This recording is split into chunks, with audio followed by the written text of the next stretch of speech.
Testing microphone 1 2 3 4. Test 1 2 3. Check.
Check, check.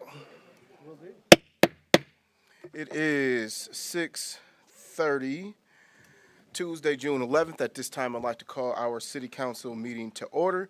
We will start with Pledge of Allegiance, and invocation will be given by myself, Mayor Daniel Mahoney. I pledge allegiance to the flag of the United States of America and to the republic for which it stands, one nation, under God, indivisible, with liberty and justice for all. At this time, you can reverence in the way that you see fit, and I'm going to reverence in the way that I see fit. Lord, I want to come to you in prayer right now and just ask for you to enter the room. Ask for you to guide our thoughts, guide our decision-making, and help us to make the best decisions to help and assist move the city of Jackson forward. In Jesus' name I pray. Amen. Amen.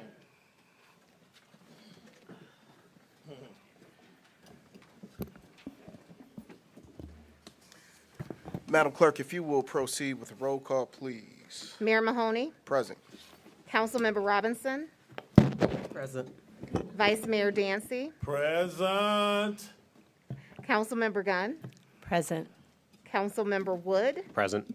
Councilmember Hunt, Present. Councilmember Forgrave. Present. All present. Thank you, Madam Clerk. If we can have a motion and support for the adoption of the agenda. So moved. I support. It's been moved and supported. Any discussion? Seeing or hearing none, clerk will tally and display the vote.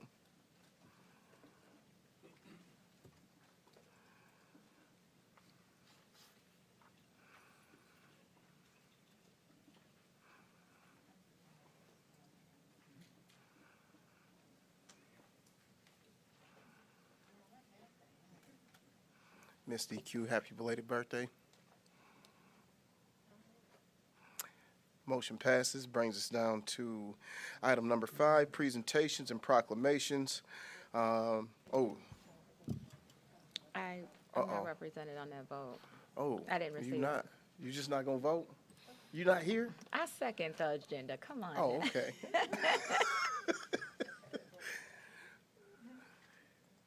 Let's try that again.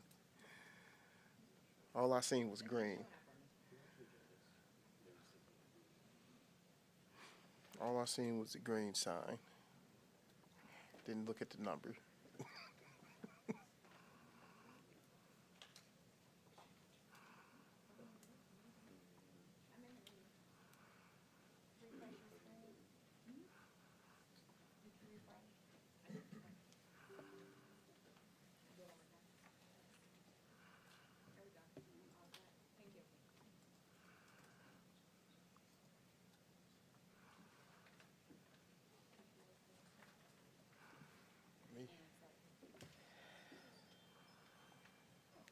Probably refresh right when you was sending it.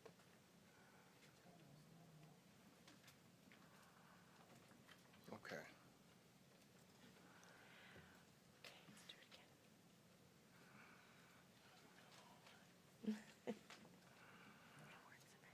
Okay.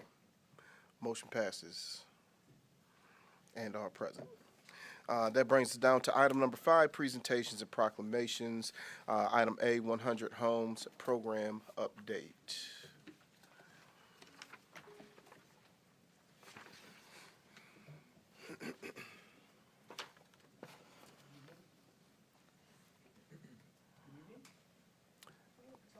Let's do it without it. There we go. There we That's go. better. Good evening. Ladies and gentlemen, thank you so much for the opportunity to speak tonight, council members, about the 100 Homes program. I'm also going to sprinkle in a little information about the rehabilitation program just because I'm here and I thought you might like to know. And I appreciate the request from Councilman Dancy to present this evening. I promise that I will keep it brief. Good status of the program right now, as you noticed in the handout, and this was also emailed earlier, application portal was opened in October of 2023. So we've been open about 8 months. At this point, we've received 804 applications in the 100 Homes program. It's a big number. We review those as fast as they can come in. Sometimes we review them and approve people within the same day. We have an amazing team up on the 3rd floor doing some really incredible work to keep this program moving. 79 applications are in official review. That means that they've moved through the approvals process. They've got all their documents in a row. They income qualify. They meet all the requirements of the program. So we move them into step 2. We look at the program in 3 boxes for approval. Box 1 is approval of finances and general program guidelines. Box 2 is you've completed your home buyer education. Box 3 is that you are mortgage pre-qualified and have that pre-qualification letter. When a person checks all 3 boxes, they are officially approved. So 79 people are moving through that process. So far, we've approved 27 applicants. I want to say that again, 27 applicants in 8 months out of 100. We've set a target of the first 50 in a year, and I really think we'll get there. I was told before I came up that we have 3 new applicants that'll be on my desk in the morning, 3 new approved applicants. It's pretty incredible. We have 15 homes under construction. We have 6 more that will break ground this week or next. We have 1 that's closed, 1 that's officially finished. Just 1, because we had a home that was finished, that was started before the program began, and that person moved into that home. So it was kind of outside of the program, and then it became inside of the program. So that number seems low, but in reality, it takes about 6 to 8 months to put these houses together. So we've got 2 closings this month, and we'll start having 4 or 5 in a row every time after that, every 2 or 3 weeks. There's some information there about the approved households, and I think that's worth noting. 11 female head of households, 10 male head of households, 6 married couples, a total of 28 children impacted by this program so far. Of the applicants that have been approved, 22 are current residents and 5 are non-city residents. 22 families are white, 2 are black, and 3 are biracial. Once buyers are approved, they have the ability to choose their lot and their builder. 2 builders, Paragon and Norfolk, and lots all over the city. We've identified areas in particular, north, northeast side, south, central, south, and downtown side. You'll notice there really aren't a lot of lots either northwest or west, and that's because the city has not historically demolished homes in those areas, hence we haven't created land and opportunity to build in those areas. And then we've also broken down the selected lots by ward. You've noticed that of the 27 approved buyers, 25 have picked their lots. We've got 2 families that just haven't picked their home site yet. It's pretty common, but we take them around weekly to make sure that they have a great opportunity to see all their options and make a choice. And then that's broken down by ward. 2 selected lots in Ward 1, 3 in Ward 2, 13 in Ward 3, 3 in Ward 4, 3 in Ward 5, 1 in Ward 6. There's also a list in this packet that shows all of the different addresses. So if you really want to know exactly where they are, they're all listed right there. We've also got them on a map in my office. I just didn't put that in the packet.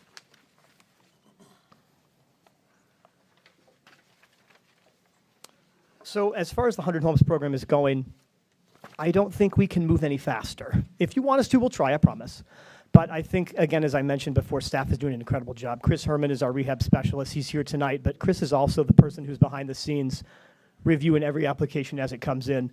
He doesn't delay. Sometimes he comes in my office and says, "Do you need me to move faster?" And I say, "Can you?" Because I don't think he can. He's pretty incredible. He receives rave reviews from people on the phone in the meetings as far as his customer service, his attention to detail, his kindness and compassion when talking to applicants. And it shows in the work that he does, and it shows in the applicants when I get to meet with them to do the fun part, and they're all excited because they've already had an amazing experience in the program. So far, we have no negatives from the people who have been accepted in the program. Everybody is excited, thrilled, thankful for the opportunity, and I just want to make sure you know how grateful many of these families are to have this opportunity to participate. I'm going to talk about our rehab program next, but you can stop me for questions. And I want to explain that because this is kind of part 2. Question. I'm sorry. Oh, of course. So for individuals who were not accepted, is it just a no, or are they sent with like a list of things that they need to fix to be able to come back to the program? I'm so glad you asked. We actually rarely deny people. The only folks who are denied assistance in this program are those that earn over the income limit or those that have too many assets. That's not a lot of people. Most people who apply are looking at the rules and regulations. We're very clear about how high that income can go, and so they're seeing that in those charts, and they're just not applying if they know they're going to be over. So those folks who are denied are generally just over in income and asset levels. Anyone else, we're going to keep them in the portal as long as we can and help them. We're going to maybe help them if they come and say, I haven't filed my taxes in 3 years. Okay, let's help. Let me tell you how maybe you can do that. Or I don't know where my W-2s are. Okay, let's maybe brainstorm where you might find those. And then we've also got a large number of folks who come into the program that either maybe don't earn quite enough to afford that mortgage or come in with a lower credit score. And so we've set up a great relationship with American One Federal Credit Union where they can go get some free kind of monthly or, I shouldn't even say monthly, free family financial coaching to understand maybe monthly finances, how to improve their credit score, just how to work on their monthly and yearly finances. And we send folks to that program if they want to go. In fact, so far we've had 6 or 8 success stories of folks that have come in with a lower credit score. We've sent them to American One and said, hey, take advantage of this free service. It's right here. And they've come right back after 2 or 3 months, and they've moved into the acceptance portion of the program. That's exactly what the program is designed to do. We don't want it to be a no for folks if there's a way for them to become a yes later. We recognize that for many first-time home buyers, that this is a process, and it's a process that might take them a while. And so a large part of the work that we do with these applicants that aren't quite ready is getting them some assistance, reminding them that this is a process, not creating a negative or a barrier, but helping them feel supported so they can get to the end of the finish line and not just be stuck in a denial. Okay.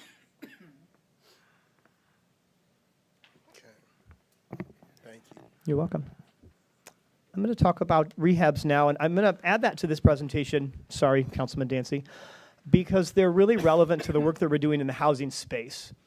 Yesterday, I was talking to some folks from Pine Bluff, Arkansas, as part of the GVI visiting group that Cheryl Ragland put together, which was a really great meeting, by the way. She should be commended. A really great experience yesterday. And it occurred to me that we're working out of 9 grant buckets right now, from HUD and MSHDA and ARPA, 9 grant buckets. And 7 of those are dedicated to housing, either new construction or rehabilitation. I think that speaks largely to the work that we're doing right now around housing. And so rehabbing existing structures is a really large part of the work that we're doing right now. The housing study that we've operated from, that came out of COVID from the Affordable Housing Board, really spoke to the need for new construction and the rehab of existing structures, and we've taken that to heart. So we're operating not 1, not 2, but 3 rehab buckets at the same time. The third one's just off and running, so I don't have any data to report yet. It literally started like 2 weeks ago. But of the 2 that we're running right now, one is HUD funded. That's our CDBG rehab program, and we've done that for decades. And the second one is the ARPA expanded rehab bucket that is brand new. So the data that you see before you about rehabs focuses on those 2 buckets, CDBG and ARPA. Those projects are major component replacement, and typically they're furnaces or HVAC systems, water heaters, roofs and gutters, foundation repairs, plumbing and sewer systems, electrical systems, and even wheelchair ramps, which many people don't know that we can do. So there's some data that shows projects from July 1 to now, so roughly 11 months. Broken down by ward, a total of 61 people have applied for assistance. 20 projects in 11 months have been completed. That's at or above any level that we've seen in the last 10 years in this program. We've got 6 applications in progress. We've denied 20, and those that are denied in this program typically are denied for one of 2 reasons. Either they are over the income asset limits, that means they have too much money or make too much money for that federal assistance, or they have unpaid fees owed to the city in fines or tax or anything else, and so we're not able to help those folks until they get some help removing those off of the books. And some people do, and they come right back, and we accept them if we can. We also do have some applicants in the rehab program that are not city residents. Those dollars have to be kept in the city. We have a waiting list right now of the CDBG program of 15. I actually think it's a little bit bigger as of today. It might be pushing 20. That's just because we did so many projects. We had to stop until the funding resets July 1st. Once HUD sends us our new funding, then we'll open up that waiting list. So far, we have spent $338,000 and change on rehab projects this year, and the average project cost is just over $14,000. Keeping in mind the max rehab project is $25,000, so the average is $14,000. For both programs, marketing and outreach are huge. We don't want someone from the community to say, I didn't know about this, I haven't heard about this, how can I be involved, no one ever told me. If we hear that message, we failed. And we hear it from time to time, and when we do, we make sure that we address it. Even if we have to go to someone's front door, knock on it and wait and help them fill out an application on their porch, we'll do that because we don't want anyone to be denied based on that barrier. That's on us, and we're going to make sure we address that at that time. We do a lot of presentations about both programs: neighborhood meetings, ward meetings, community meetings, school district meetings, presentations to major employers. You name it, we're out and about in the community as much as we can. We were at the first car show that the DDA hosted, and we'll be at the next one. We're getting ready for some housing workshops at the Welcome Home organization. We're going to host an open house in August. Any way that we can be in the community, we're going to do that. In addition, we try really hard to make sure that other cities outside of Jackson know of the work we're doing, and in fact, so many do that they're reaching out to us. Lenawee County, Livingston County, Battle Creek, Pontiac. Many other communities are calling us and asking how we're doing this program, and then it's a pretty cool feeling for us. And then finally, we'll be presenting on the 100 Homes program in particular at the MCDA convention. That's the Michigan Community Development Group, at their conference in Holland in October. And actually, 2 days before that, we'll be down at the Center for Community Progress Conference in St. Louis presenting the same. So we'll be down at that conference, and then we'll fly up to do a second one. That's a pretty great opportunity for our staff. And I just want to say we're pretty honored that the council has supported these programs historically, that you took the leap of faith to start the 100 Homes program, knowing that it was brand new and might not be perfect yet. We appreciate that confidence, and we strive every day to make sure that we're living up to those expectations. Any questions? Council, what questions do we have? Mr. Mays, these wheelchair ramps, are these the like a permanent one, or are they like the temporary aluminum ones? No, they must be permanent by our. Great, thank you. Yep, treated wood, very high quality. Great, thank you.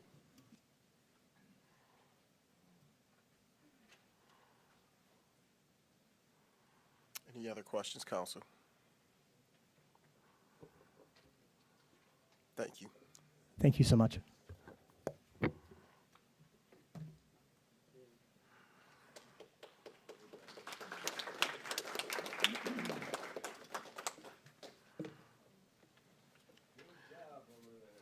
Phenomenal job.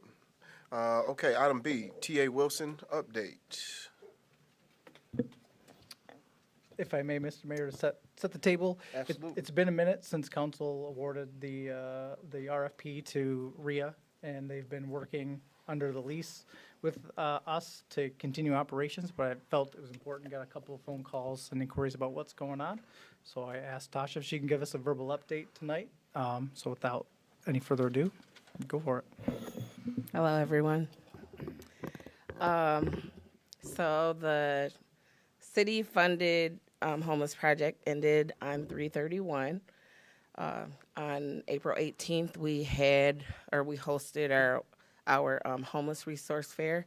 So I can say second annual because it's our second one. And that was a success. We had over 40 vendors and approximately 200 people who came through throughout the day. After the city funding ended, we still pretty much had a full house.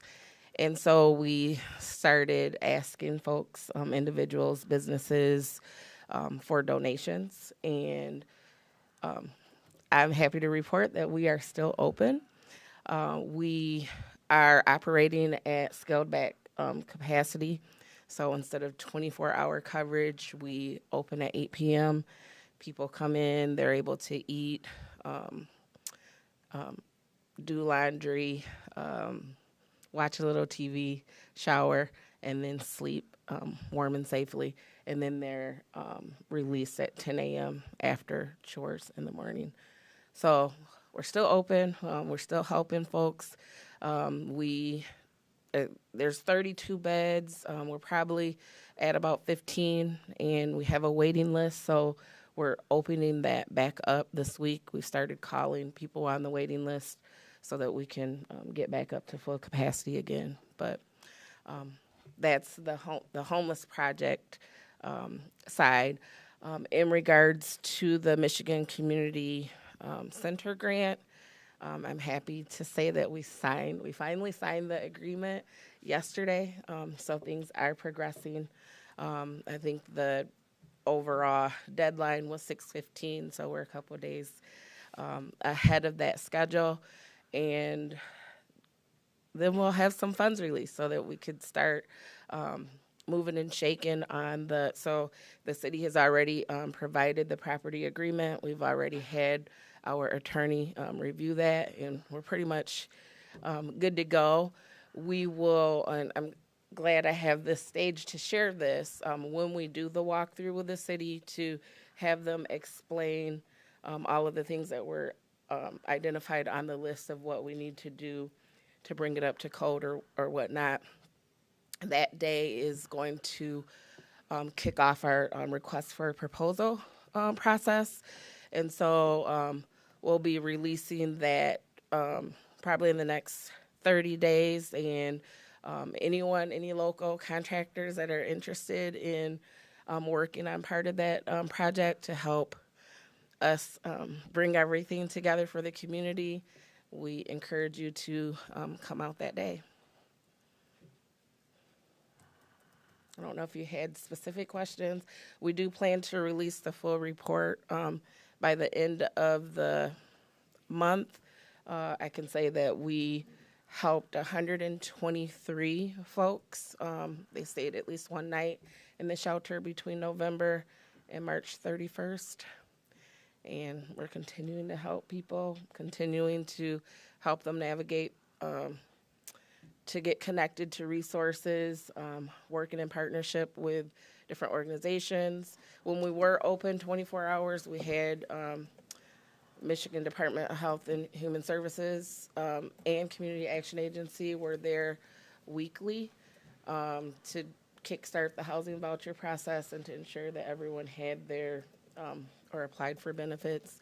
And then we just continued to help in whatever way that we could, whether that was fill out applications or if we heard something about a job. I am happy also to share that I think there's like 60%, might even be higher, 60% of the folks that are currently in-house are working. So it's been good. Council, what questions do you have?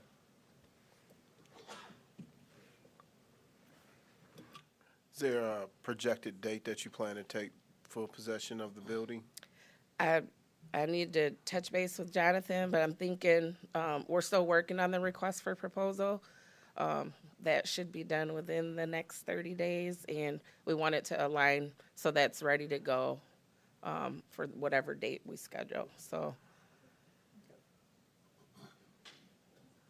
Council, what other questions? So just a quick question, Tasha. So right now, the 32 beds, that's just in the annex, correct? correct. Yep. Okay, thank you. That doesn't include the pallets. Okay. And that will be part of the discussion. Like, I know that there was a special ordinance for the pallets.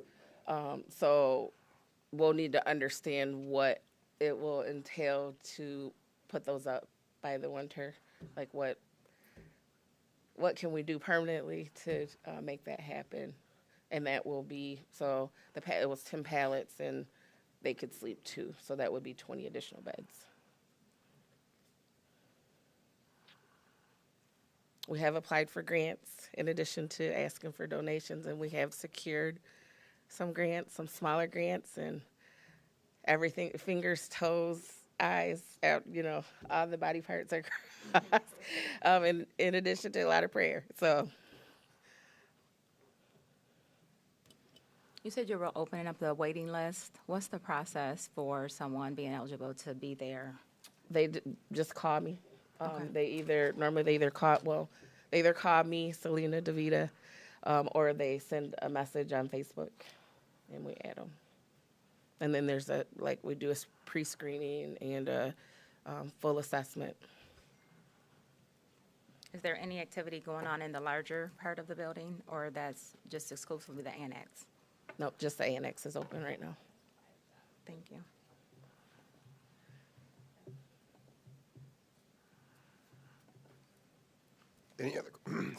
Any other questions, Council?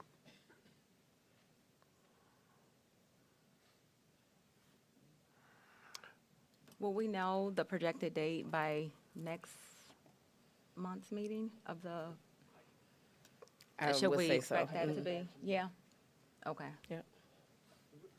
both parties seem very committed to making the transaction close quickly. It's just a matter of waiting that state money to come in. It had to get the money, had to get. And then now, what she says with the walkthroughs with contractors. Yeah. So we've given them a list of. We gave RIA a list of code updates that need to be provided to the building right after you guys awarded it. So we'll be walking through with their prospective contractors to answer any questions, so they can get some nice tight bids from local contractors to get this thing moving. As soon as as soon as they know that number, they'll feel comfortable to really take the sign on the deal, make it happen. That's how I anticipate it rolling out.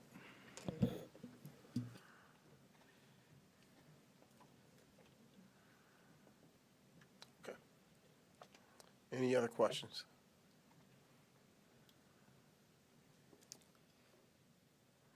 Okay. All right. Thank you for Thank the you. update.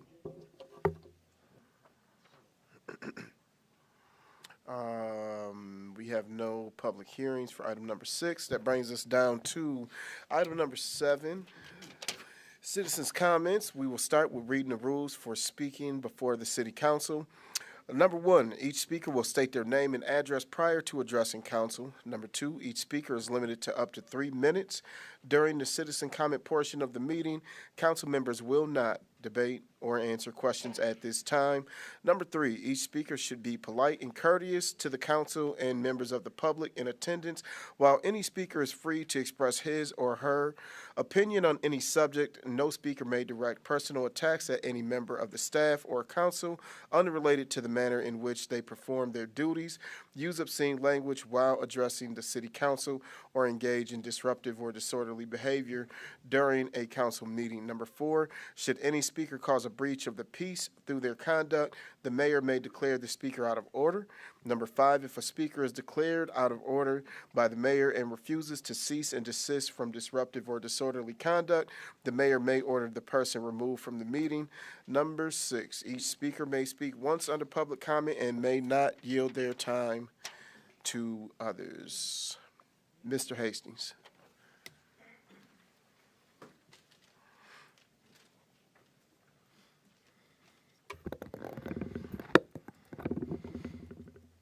Hello, good evening. William Hastings, 1231 Highland Boulevard. I'm here tonight to address the city manager's proposal, or the proposal before the council, to change the means by which people are able to appeal their street assessments.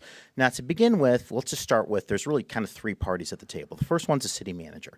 Now, his position is infrastructure is expensive, roads are expensive, we can't afford to leave grant money, federal grant money on the table when the grants run to 6 or 7 figures.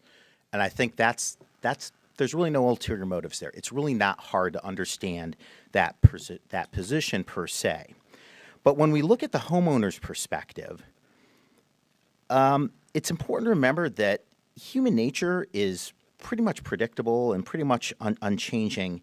And if there's one thing that people really, really seem to detest, it is double standards and arbitrary treatment of one group over another.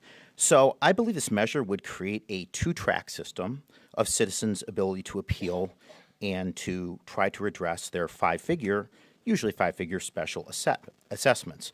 So this would be would create 2 tracks of appeal that are separate, and two tracks of appeal that are separate and unequal. Now, if all that wasn't bad enough, there is a very concerted effort at Jackson City Hall to make sure that the homeowners who live on Martin Luther King Boulevard pay no assessments whatsoever.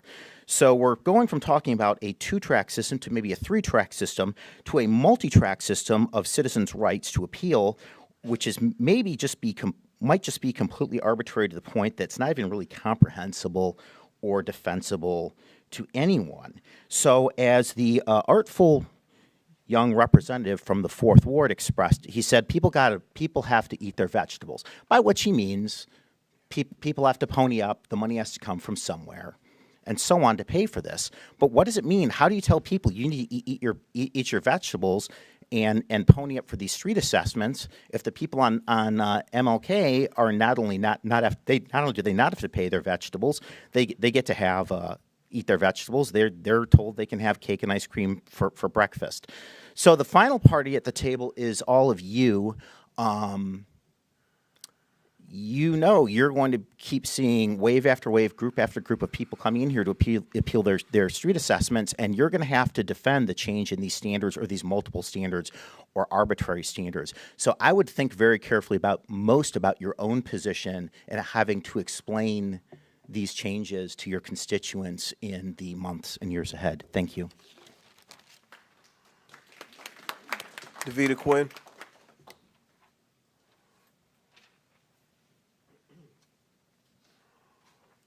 Hello, everyone. We are still kicking away at T.A. Wilson, people. And while we're still working at T.A. Wilson every day, I work. Miss Davida, can you pull that mic towards you for me? Oh, yeah. Can you hear me now? Yes, ma'am. Amen. My name is Davida Quinn. I am working at T.A. Wilson 14 hours a day on Wednesdays and Fridays. When I'm not working at T.A. Wilson, I am out in the street working for the Jackson ISD as a trusted advisor. I am still seeing so many homeless people, returning citizens, veterans on the streets. Now, we can house who we can house. Housing, we need some housing. I know we got some housing going up to 100. I know we got some housing going up. But we have some people who can't get traditional housing. Bad credit, no credit. We have some people, realtors, that's flat out will not house some of our people.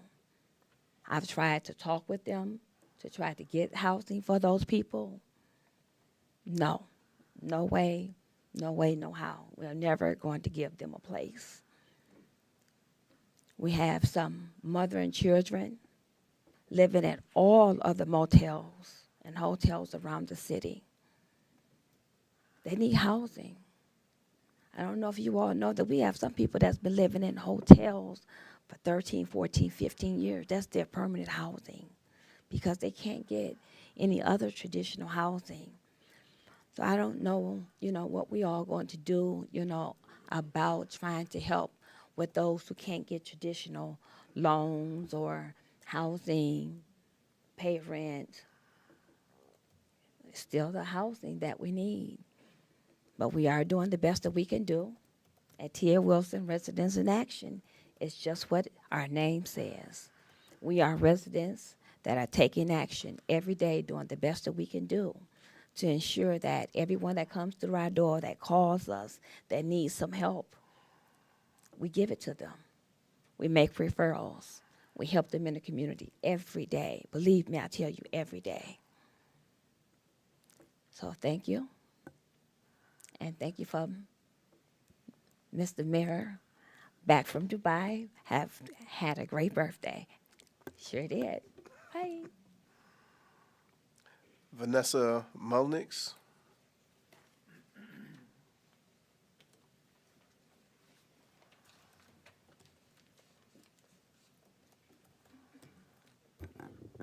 Good evening. Vanessa Mulnix, 8655 Hilldale Road, Springport Township. I'm commenting in my role as a federal dollars taxpayer regarding the city manager's recommendation to change the approval of special assessments to a simple majority. I request that City Council not approve this change. Regarding the Lansing Avenue project, it worked as intended with, I believe, Council Foregrave's advocacy for the supermajority change in 2020. I suggest City Council and this administration focus on essential services only and not assume what the taxpayers of the city want. Citizens can determine what non-essential services they want and petition their government for those services. I know that's kind of a novel concept right now, but I think that's an appropriate one. Many city streets are in unsafe condition. I believe residents would support spending federal and state dollars on those streets rather than a reconstructing of a street that is in good condition, simply to get more green space. The citizens are struggling with the increased cost of essential goods over the last 3 years. My gosh, the cost of food and gas alone, rent is just really driving people, out of their homes. Stop focusing on taking more money from them and focus on essential services only. Be the public servants you were elected to be. Don't be angry with your constituents when you don't get your way. Instead of limiting their ability to impact their government, work with them to achieve realistic, essential services. Thank you very much. Brian Danica.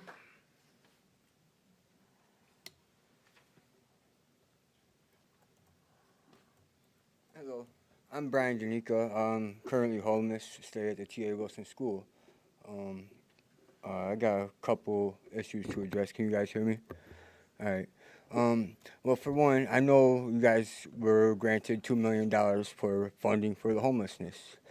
I would like to know, where is that $2 million, what's it gone towards? I am currently homeless. I had to leave out at 10 o'clock in the morning every morning to the streets, in which I have nowhere to go, no transportation to get to work. Jobs are hard or scarce to find right now for a homeless man that has no transportation.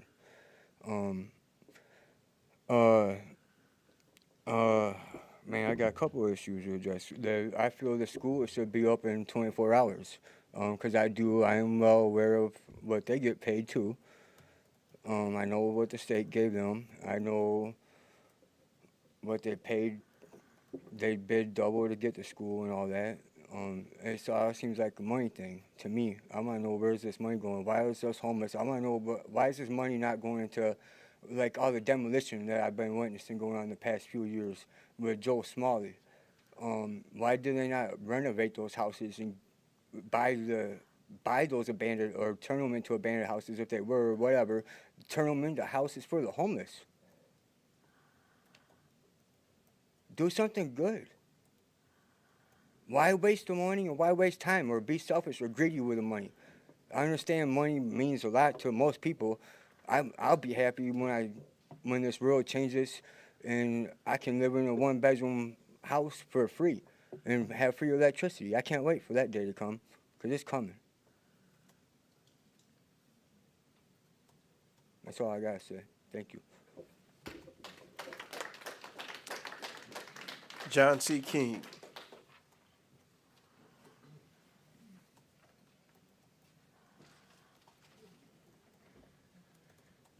Thank you, Mr. Mayor. John King, 203 3rd Street here in the city. Couple questions that I had for Fourth Ward City Councilman Connor Wood, who, I guess apparently from something I said, had to toss out bigotry and, from my comment. Why is it that, maybe he's for men dressing as drag queens dancing in front of children?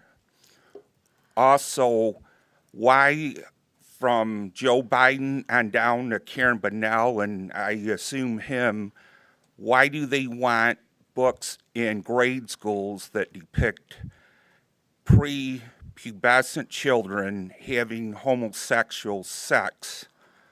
I don't think that's bigotry to not want that stuff going on. There's the political LGBTQ plus whatever movement, which is different from just anyone who might be gay or whatever, that keeps pushing a lot of this stuff.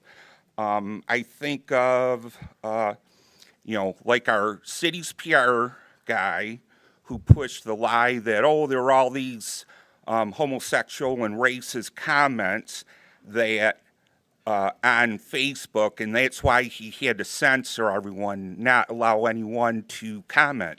Of course, I seen something on the news a couple hours ago that the city's wanting better communication with residents about something. Then there's the Pringle Street fire. I seen a post from a few years ago when Derek Dobies first had the gay pride flag raised. There was someone there that had, that was there. I seen him post something on Facebook a few years ago, and it said that it had a doctored photo of the Salvation Army where it said no gays allowed.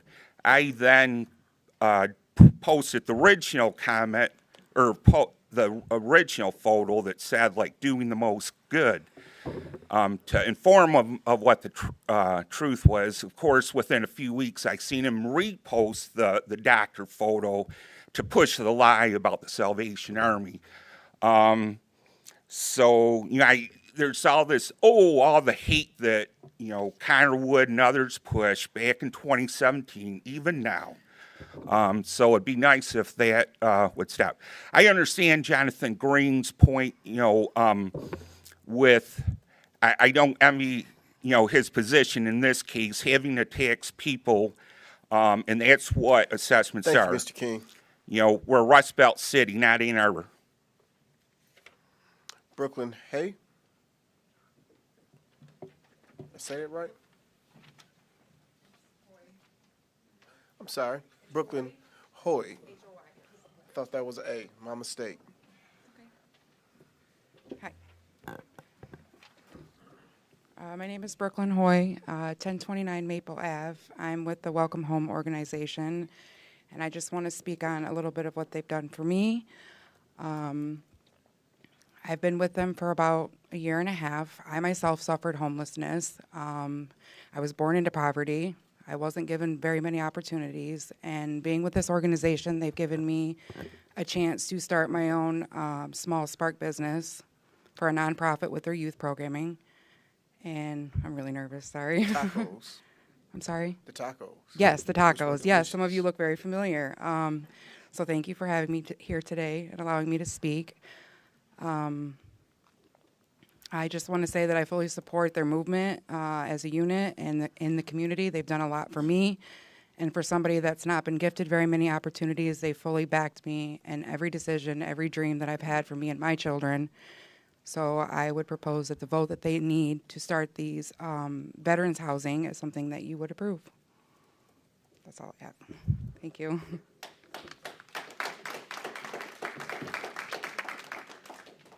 Ryan Tarrant.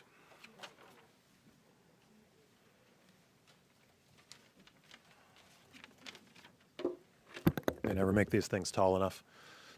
Good evening, council members. Ryan Tarrant with the Chamber of Commerce, 134 Michigan Avenue, and a City of Jackson resident. Before I start, I know I want to speak in support of one of the ordinances on the agenda tonight, but just want to comment on the 100 Homes program, and for those council members that were here and supported that initially, that program, and for those of you that continue to support it, that's a transformational program, having traveled around that, I have never seen before, and is doing good work in the community. So thanks to the city and the staff for all of that. On behalf of the business community, I'm here to support the second reading and final passage of the loitering and accosting ordinance. The Chamber of Commerce has been working for several months, bringing together diverse stakeholders, having conversations with city leaders, with Mayor Mahoney and stakeholders, nonprofit members here in the community on what might be possible as far as an ordinance is concerned. This ordinance offers the opportunity for businesses to thrive, and as the mayor mentioned, for their workforce to have a measure of safety as they're leaving, as they're coming and going to work. And it ensures that everyone can enjoy our downtown, both citizens and visitors alike. Tonight's ordinance represents what's possible through communication and compromise. I'd like to thank Mayor Mahoney, City Manager Jonathan Green, and the city staff for their effort in putting together and putting forward an equitable solution to create a more vibrant Jackson. And thank you to the entire City Council for voting unanimously on the first reading 2 weeks ago. As we move forward together, The Jackson County Chamber of Commerce is ready and looks forward to working with all of you to make Jackson a better place, and that includes the educational pieces that would come out of this ordinance. The business community stands ready to help with that and assist in any way we can. Thank you.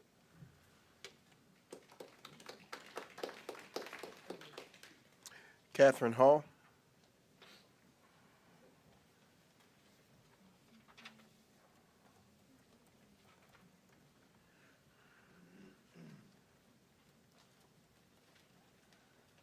Good evening, everybody. How you doing? Mayor Mahoney, or I want How to say you Daniel, but council members, hi. My name, I recognize most of you. I'm Catherine Hall. Most of you know that I am a licensed professional counselor, and I have the privilege of working with the Welcome Home organization here in Jackson.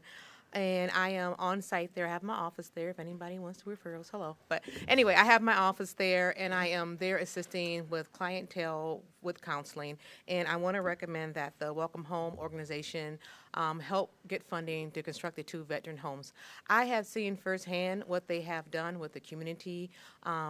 They have helped with the bowling program. They have helped the community with their golf program. In fact, they have it going on now for the next 3 weeks. It's completely free. They provide the clubs. They provide instruction. They provide workshops. They even feed the children. There's no cost to any families. Any families within the community are able to go completely free. They do the bowling program. If any child can afford, they do 3 games. They do the pizza and the food with the kids. They do the shoe rental. If any child cannot afford it, they actually provide scholarships, so it's 100% free for any kid who needs that program as well, who can afford it. So I'm very big heart when it comes to kids and with children and causes like that. So that really touched me.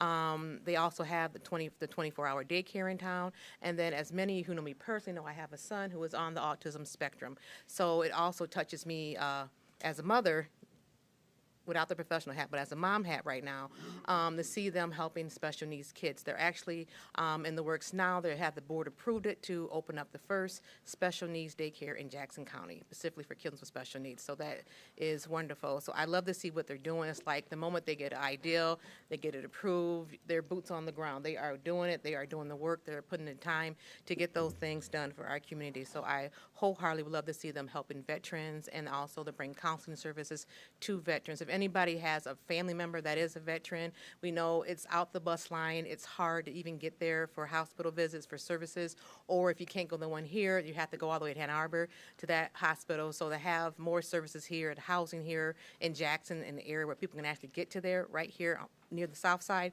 is wonderful. So I support that wholeheartedly. Thank you.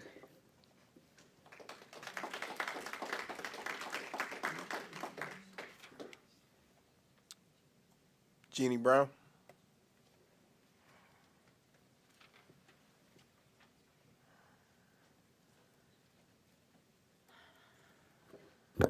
Hi, I'm Jeannie Brown. I'm from Summit Township. I don't know if you understand that America is at war just because it isn't they aren't telling you on the news. Surprise, surprise. The news isn't telling you a lot of things going on in the world. People don't have the money to pay for roads in this city. The city council are assuming people can pay without any knowledge of people's bank accounts. I wish the council would listen to what the people want, but when the people protest your policies, then ask why you passed something that the people didn't want, the response is there wasn't enough people who didn't want it. When there wasn't enough who were for it. Do better. Jackson deserves better. Thank you. Peter Bormuth.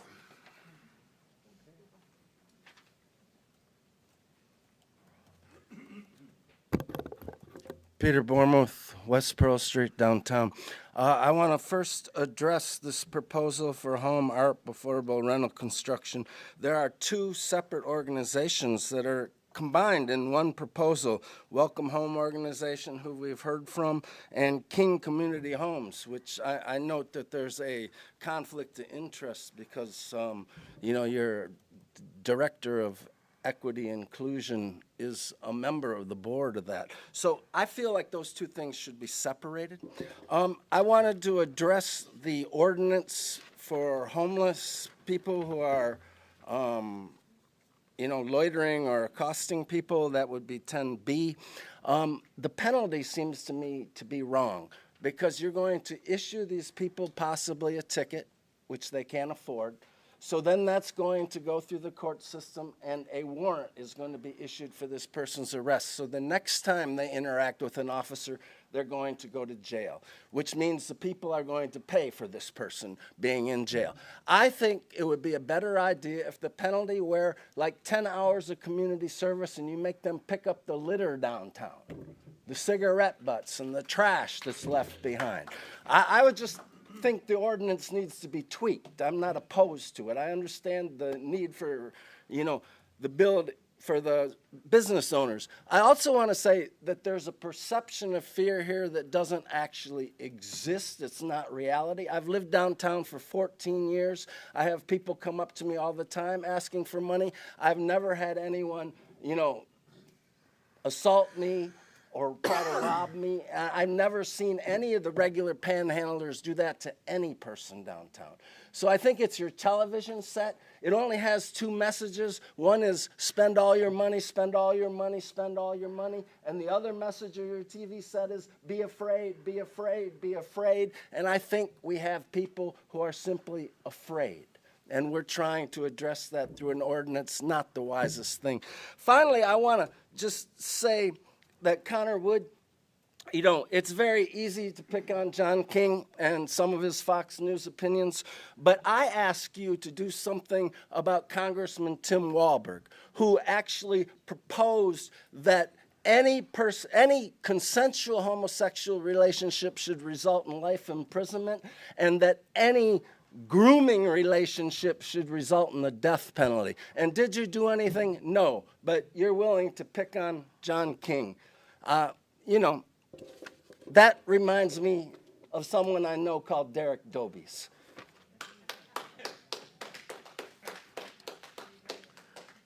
Thomas Carver.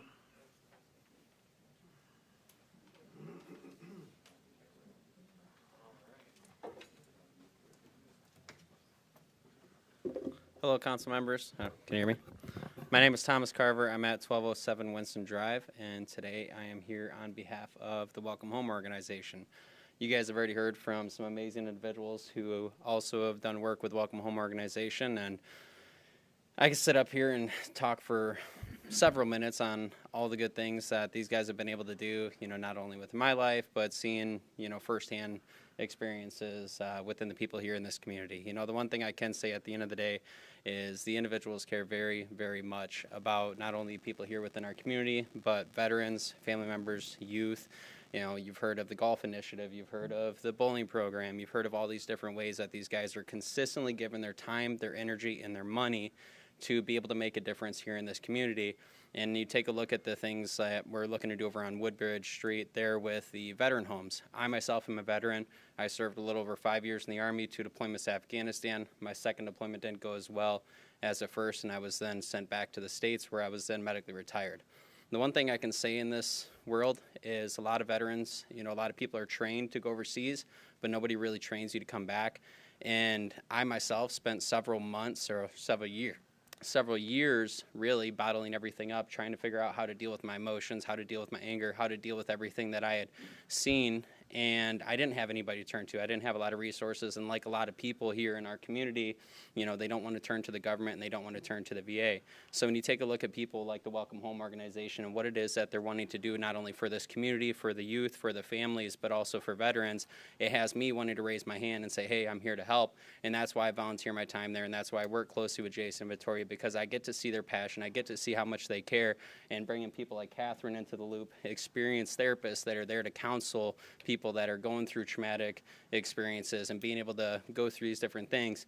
By enabling and by you guys voting yes on these builds here today, you're essentially giving them the opportunity to help even more families. We're looking at 2 properties. You guys want to do a 15-year program. In that case, you're looking at being able to help over 30 people, because we want to put them all through a 12-month program where we can sit down and establish their 3-month, 6-month, 9-month, and 12-month goals, being able to help families transition through these experiences and giving them the resources that I wish I had when I was first coming home. So when it comes down to it, guys, I'm voting yes. You know, I would hope that you guys do the right thing and vote yes for the Welcome Home organization, because you have really good people here that want to do good in our community. Thank you.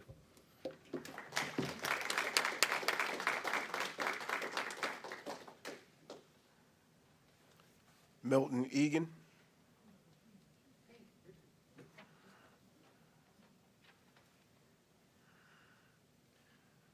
Good evening, Mitch Egan, 814 Athena Drive in Albion. Here to speak about the WHO organization as well. Myself, I'm a Marine veteran, served 4 years, did time in Beirut. It's been quite a while. I also worked for a developer, a builder named Joe Byler. We've been working with VJ and Jason as well. Just wonderful people, you know, and very, very caring people who have a cause that is very, very worthwhile and very, very needed. I know when I came back from the service, there was no welcome home. There was, you did your job, and we're glad you're back. But as Tom said, the resources for veterans coming back is very, very lacking. The only resource I really had was my parents. But I struggled a lot. Came home with an alcoholism addiction, developed a cocaine addiction. I was a working alcoholic, functioning alcoholic. Next month we'll make 19 years clean and sober for myself. But it's by the grace of God, you know, there go I. Just more, the nicest people you want to say yes to. I mean, your money would be very well spent. And very proud, very happy to be able to work with them and for them. That's all I got. Thank you.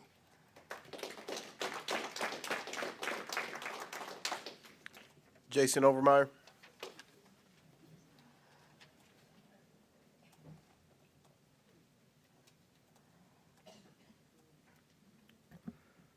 Hello. My name is Jason Overmeyer. I'm a founder and director of the Welcome Home organization. I want to first thank you for your time, for having me here. I've lived in this city at 927 George Street, 604 West Biddle, and I also lived some time at 930 Fleming. And so I'm here in front of you today to just really let you know that I really appreciate you guys for allowing this time for me to be able to come up here and speak. And I just want to let you all know that this organization for me is a personal mission with my wife and myself. And I just want to let you guys know that I just really appreciate. I'm super grateful. I am coming up on 10 years sober myself, and I really want to let y'all know that this means everything to me. This is my life. I live and breathe this organization. We already work with the city on a Parks and Recreation bowling program. It may be in the first in the country.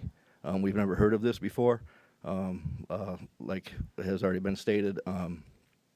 We have a free golf program right now at the Grand Golf Club. We're entering our second week this Saturday. We had about 30 kids out there learning the game of golf. And so if I was that age and had realized that the character and integrity that you need to be able to play golf, if you take your life and live by those rules, you may have a good one. Things, might have been a little bit easier for me. So I'm dedicated to teaching these two games that I am passionate about to these youth, and I just really appreciate you guys being able to me being able to sit here right now and speak about this. So I thank you.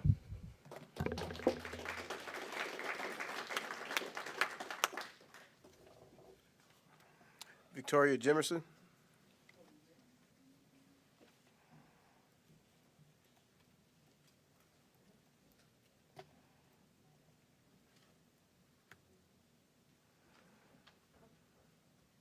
Good evening. Victoria Jimerson, 1203 First Street, Welcome Home Organizations Executive Director. First, I'd just like to thank the city for this opportunity. When we got here 4 years ago, when my husband said we need to go to Jackson and make a difference, first and foremost, I was like, no. Because I knew it was going to be a challenge because I'm not from here, but he is. But we're here, and God brought us here. So from our first meeting with the city, we were transparent. We knew we had a plan. We knew we had a purpose. We knew we had a mission. And we want to thank the city for meeting with us from the beginning. I think that transparency is everything. I think when you come into a community, you have to know the dynamics of that community and what role you need to play in it, right? I also don't believe that you need to be from a place to bring value to it. This is my home now, so we are here to make it our home and as welcoming for people as we can.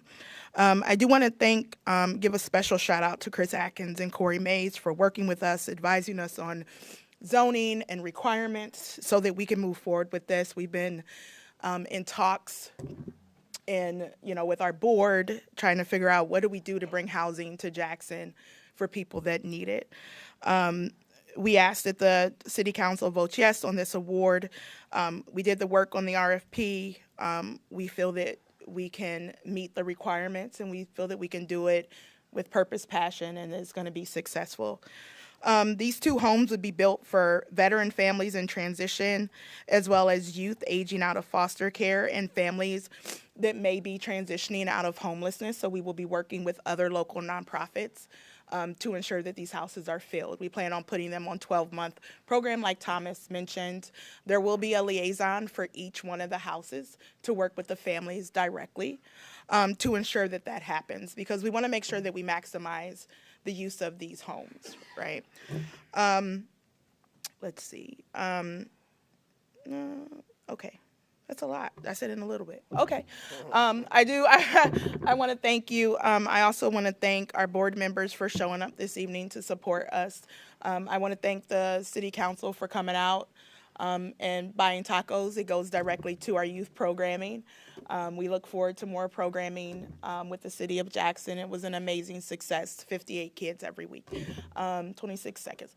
We are having a murder mystery dinner fundraiser. All the money goes to kids. It goes to our bowling and golf program. We actually have a free summer tutoring program for 5 weeks, 3 hours on Fridays. It's free to every kid. Come out, please come to the murder mystery dinner. Tickets are on sale. You can stop by our building. You can buy them online. Please come out. Thank you.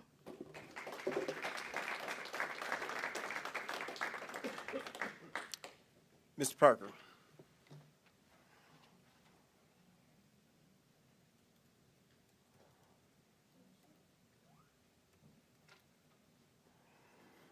Good evening, everybody. Mr. Mayor, esteemed board council members, and city officials. I'll introduce myself. I am Fred Parker. I'm a longtime resident, first of all, a resident of Jackson, Michigan, and proud to say that. Also, I'm the president of the board of the Kings Community Homes. I stand before you representing Kings Community Homes, and I echo what someone else said earlier. It's good to see some of our board members here today. I stood before you to briefly tell you who we are. Kings Community Homes was formed in 1969. We are a nonprofit affordable housing organization here in the city of Jackson. We have been providing housing for people who are in need for 55 years now, which is a long time.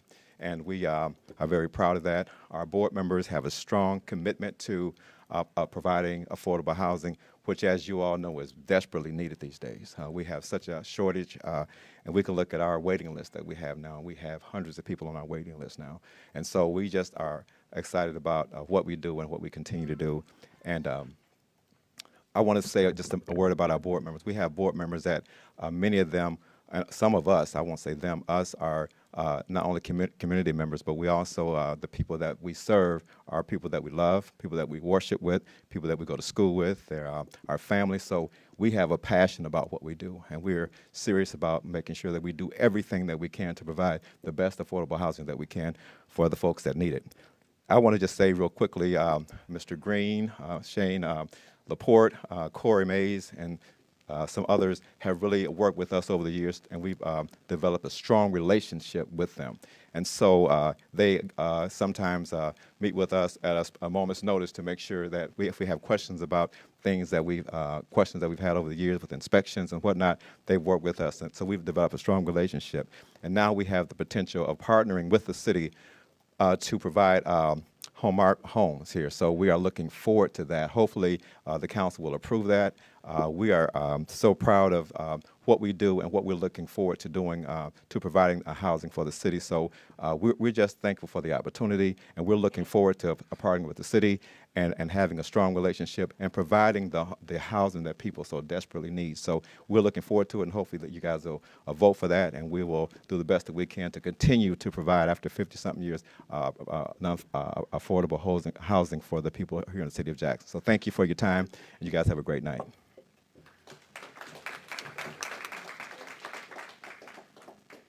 Chris Butler.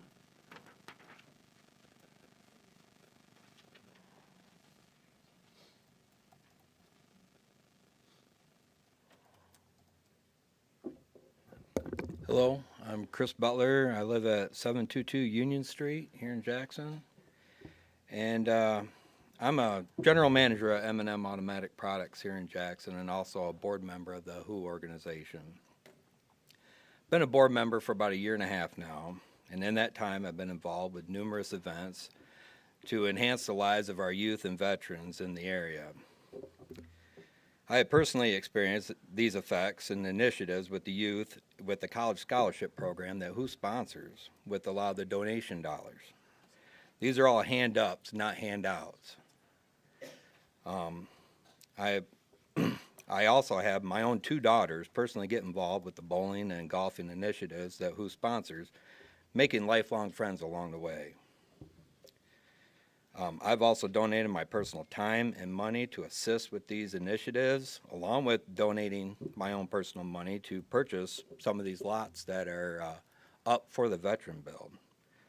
Being a veteran myself, it brings me great pride to stand here with my fellow members of the Welcome Home organization with you tonight.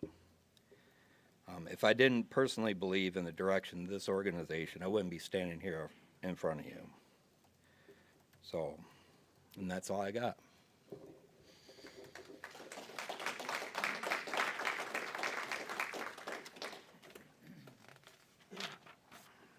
Diane Tobin.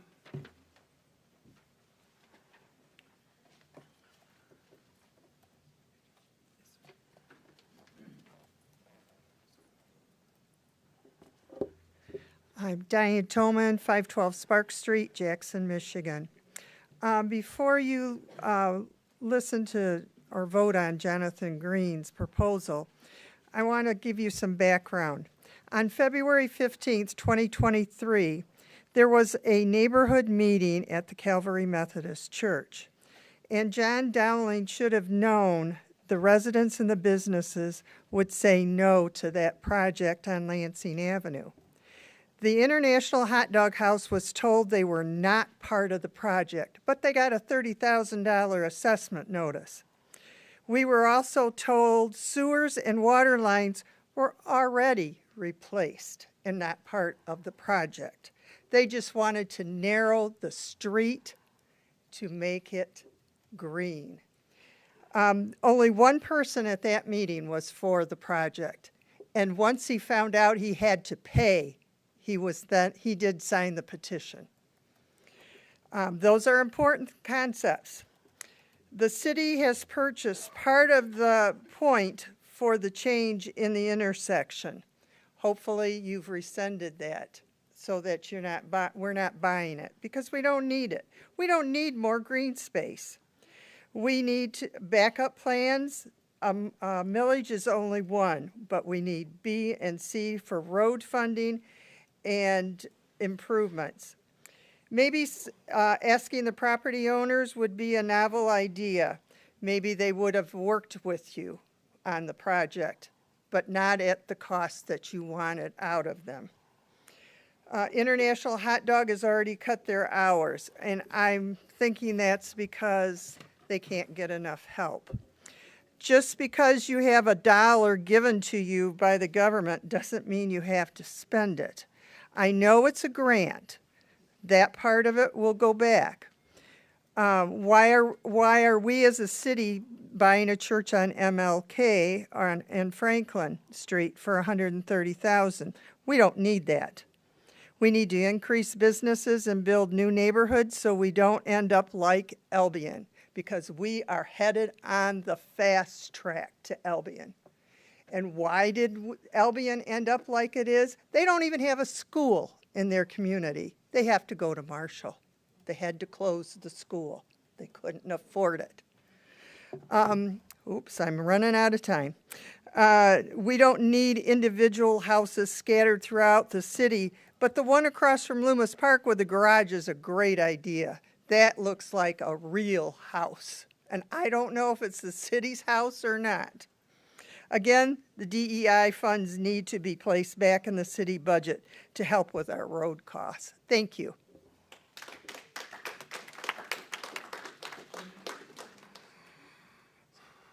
Angela Evans.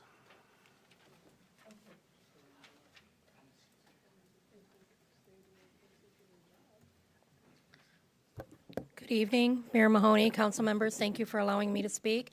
I'm here on behalf of the Welcome Home organization. I just wanted to speak a little bit about what I'm doing. I'm the director of the 24-hour childcare, Gems of Jackson. We are almost at capacity for first and second shift, opening up for third shift. We've gotten a lot of kids in there that are from lower economy homes. We're getting them resources. We're getting them help. I'm working with families through the Interfaith and the Aware Shelter to help them find permanent homes, jobs, resources for their children. We've had little ones that have come in with special needs. We've helped them get what they need, and this is all supported by the Welcome Home organization. They're just doing a lot for the community, and it's really awesome. When they see a need, they find a way to fill it. We've had a lot of reach out about special needs kids, so now we're in the process of building a second childcare specifically for special needs kids. There's so many parents, single parents, and married parents that have a child care crisis going on. I've been out in the community. I've been with Michigan Works, Center for Family Health, other areas, and their roadblock is childcare. So they found that out and they opened it up, and that's what we're doing. So just a little bit more about what they're doing and how they help the community and how they help the families. And I wholly support everything that they do. Thank you.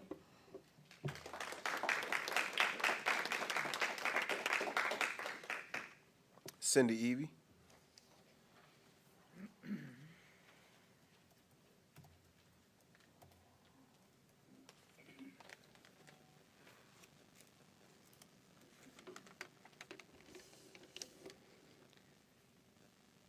Well, I'm here to talk about the water situation, Jonathan.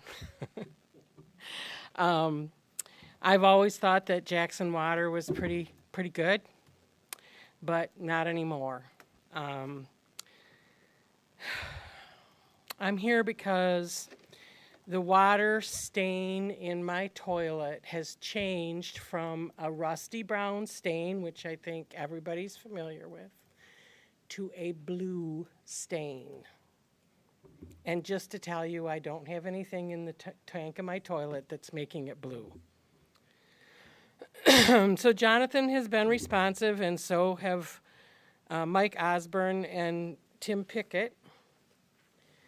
However, I still have a blue stain in my toilet.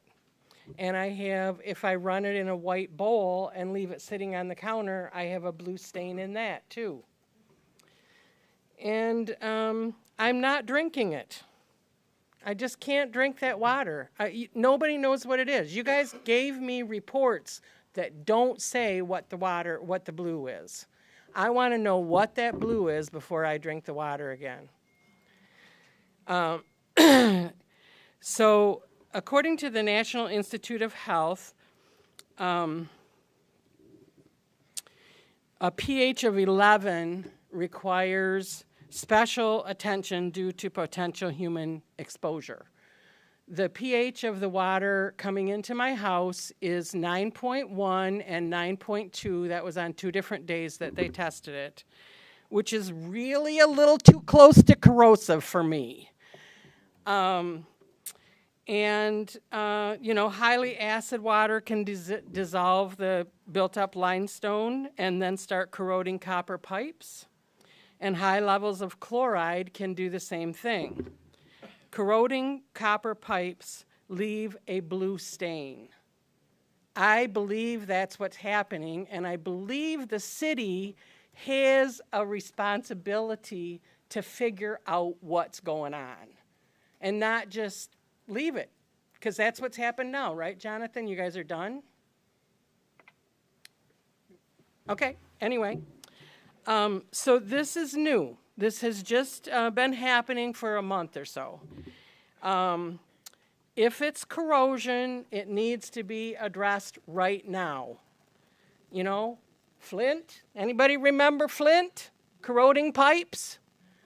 That's my concern, is not just for me, it's for the entire city, because I don't think it can be happening just at my house. So if you guys have any blue stains in your toilet, please let the city know. It's important. Thank you. David Ostrander.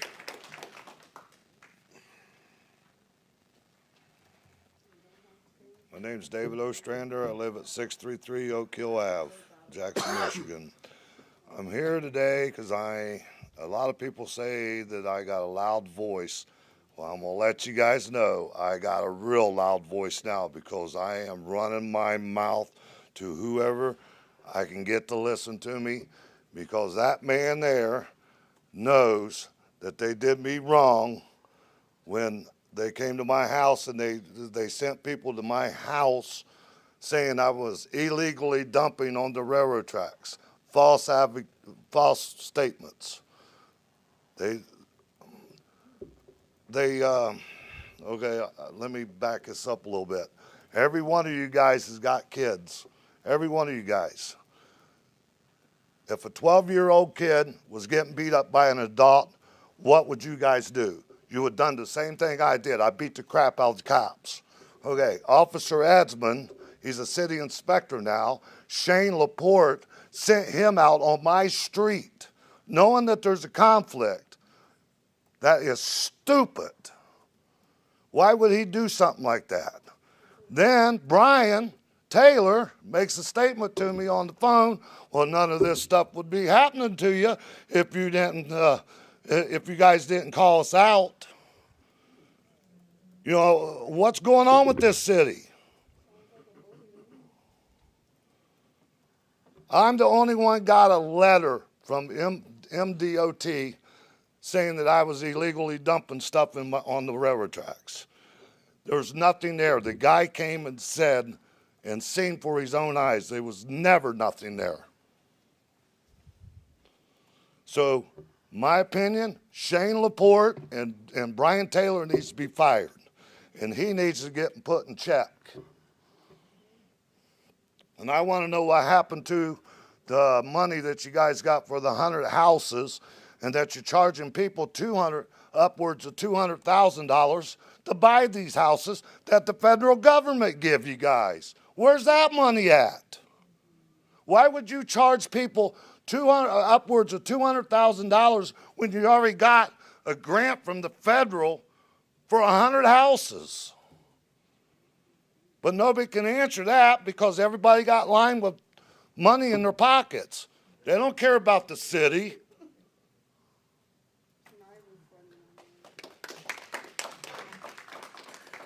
Kathy Moore.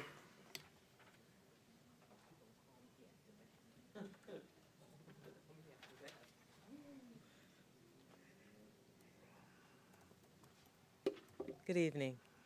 I'm Kathy Moore. I stay at 1513 South Martin Luther King Jr. Drive.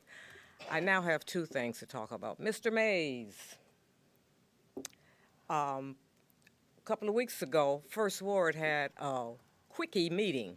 Quickie because it was only a week's notice that there was going to be a meeting. And part of that meeting was about the homes. And having how a homeowner can get their house fixed up. But we were told that the funding is gone. So we got to start over on that one. Okay, now, Jonathan Green, bless your heart, shame on you.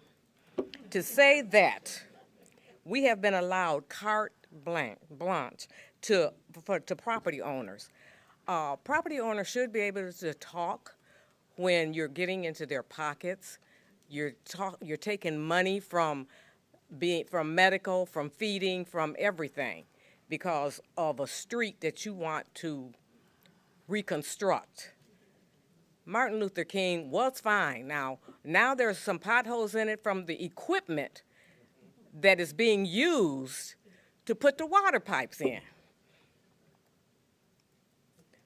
But I do not believe that you were correct with your conversation that you have, and I believe that all the commissioners should vote against your plan to stop us from talking. If it's federal money, we shouldn't be able to talk. Well, we can talk, but don't listen to what they say because it doesn't mean anything. No, I'm a resident. That's my money. That's in my pocket. You're getting in my pocket. I thought we were friends. But you know, really. And if you guys do vote on this and it passes, this ordinance 22-8, will it go into effect right away? It's the only reason you're doing it because you know MLK is getting ready to be assessed and you know what's going to happen if it don't come out right. You think Lansing Ave was a problem. You know MLK is going to be a problem. Help me here. Thank you.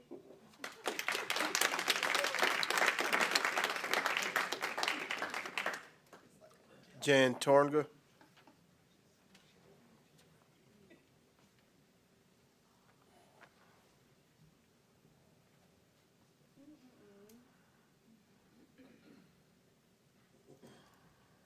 Hello, I'm Jan Tornga, 1517 East Ganson Street, and she's a hard act to follow. Anyways, I'm here to oppose your proposal to stop citizens from having the right to petition against costly street assessments.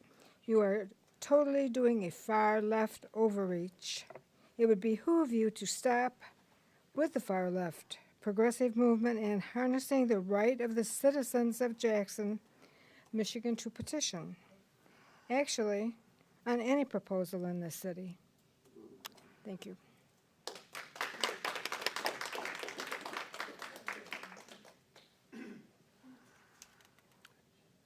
James Burt. How you guys doing today? I'm James Burt, live at 637 Oak Hill Ave. I never knew about this place, never knew anything about you guys to even give anybody an option to hop up here and talk. As part of the community, my big thing is we've got a lot of parks in the city that I feel like have been forgot about. I live at 637 Oak Hill. We have roughly about 40 kids on my street. And we have railroad tracks right at the end of the road with a bridge that, you know, a lot of unfortunate people that, you know, don't have homes or staying at homeless are down there. I've met a couple of people that I do actually believe could, you know, use some help. But I've met a lot of bad people down there that just doing drugs, throwing their needles on the ground. I've seen this at the park across the street from the church on Ganson, down here at the old Loomis Park. Kind of wonder if there's something that the community could get together. We could get some type of like a needle bin or something where they could clean up after themselves so we're not worried about these kids getting hurt in these areas that were built for them to play at. Also built for, you know, parents to be able to go down and hang out with their children and meet up spots for, you know, family and friends that have cookouts and all this. It's being overran with a lot of drug paraphernalia. I'm sorry, I can't hear James. Sorry about that. Yeah, you're right. And I was just wondering, you know, perhaps maybe we could get some type of something down there where it's safer for them. I know hospitals have them little boxes that open one way. You can only put things in, can't take it out. Not sure if we can get some of that posted around. Maybe more lighting, more police patrol in the areas that, you know, these people are at most of the time. Second of all, another address is that I see a lot of, lots in the city that I don't know where that goes. I don't know the end of it all out, but we really don't have anything in Jackson that is communitized where we all work together. I don't know if it would be possible to get maybe like a huge community garden going to where nobody has to pay to, take some cabbage or cucumbers or tomatoes. We all build it as a community and use it as a community. I know that'd be a good way to be able to bring the city together as well. But my main focus was here is that there's a lot of kids in this community, and there's a lot of the places that are built for the kids and the families to have functions are being overran with, druggies. And I hate to have to put it out there like that, and for whatever the reason may be, they're definitely not being aware of what they're doing when they're throwing used needles on the ground and, the things that they use when they do the drugs. So hopefully maybe we can get something to help clean that up a little bit. I'd appreciate it. Thank you.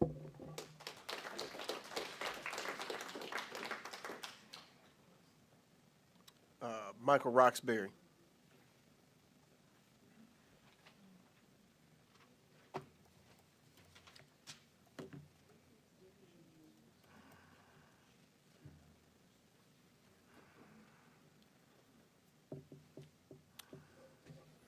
Thank you. My name is Michael Roxbury, and I live at 5027 Brookside Drive in Jackson. And I'm here to express my opposition to the amendments on the special assessments ordinance, the section 22-8. I've been here before. You've seen my face, I'm sure, before, as we were opposed to the special assessments for the Lansing Avenue project. Now, to me, we were given an opportunity to oppose. We were able to petition and gather petition signatures from over 50% of the affected property owners. That was presented to the council. And what it required was a supermajority. These were your rules established to deal with special assessments. And we used those rules as a group of property owners, including the Calvary United Methodist Church. To me, that worked the way it was supposed to work. We had input. We could express our concerns, and we could have you listen to what they were. And hear our opposition. But the amendment that is proposed here would stifle all of that. It would eliminate the requirement for a supermajority of the council to vote in favor of a proposal where the majority of the property owners were against it. It would eliminate that requirement and only require a simple majority. I'm not speaking just for us on Lansing Avenue. I'm speaking on behalf of all the property owners in Jackson. I have heard it said, well, we're doing this because it's for the community good. But you're not picking the pockets of the entire community. You're picking the pockets of a few of the individual property owners that are affected. If you want to make it for the community good, then the entire community should contribute to these street renovations and reconstructions. Thank you.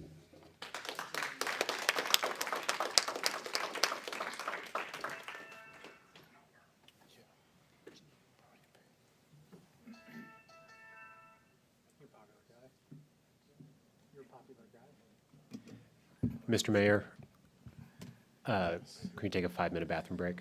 We got a couple more. Can we just get through the rest If of the we're almost comments? done, I think that's cool. Yeah. Thank you. Nick Thurston.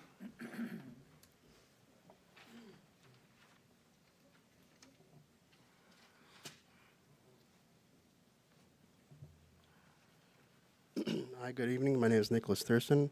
I live here in Jackson, Michigan at Ward 5, 410 Van Buren Street.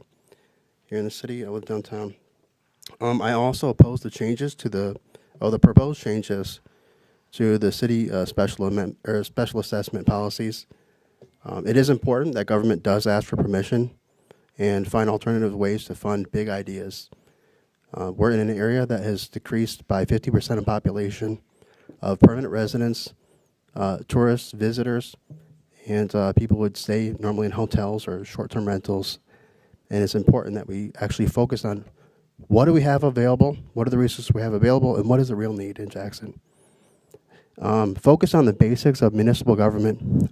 Unlike some people, I've lived around different parts of the city, I've lived around different parts of the county, and I've traveled the country, and I've seen things being done different ways everywhere that I went. And one of the best things about living in other parts of the county, outside of District 7 and District 8, was I saw that a simpler way of life was greatly beneficial to municipal government. It was beneficial to the people that live there. They had better roads, better schools, better air, better water. I can't really think of anything where they were going without.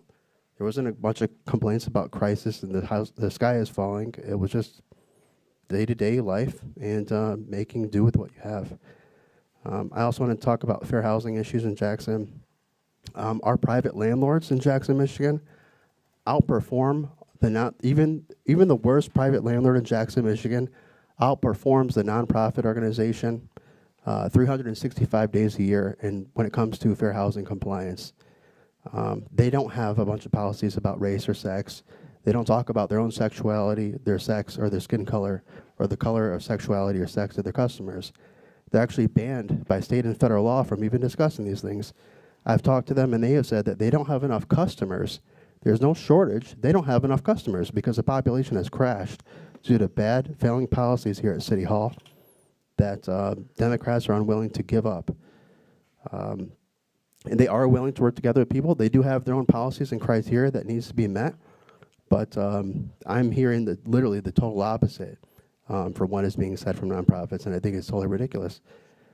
So I have to side with the private landlords that do this work every single day for however many days that they've been in the industry. Some of them for decades. They own dozens of properties in Jackson. They're probably right. Rename the MLK Street to Francis Street.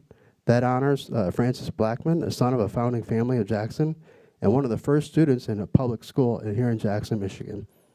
Rename the MLK CIA to the Southside Redevelopment Authority, Southside Development Authority, and redistrict more appropriately for their goals. Some of the projects that the MLK CIA is funding are not even in the district. Thank you.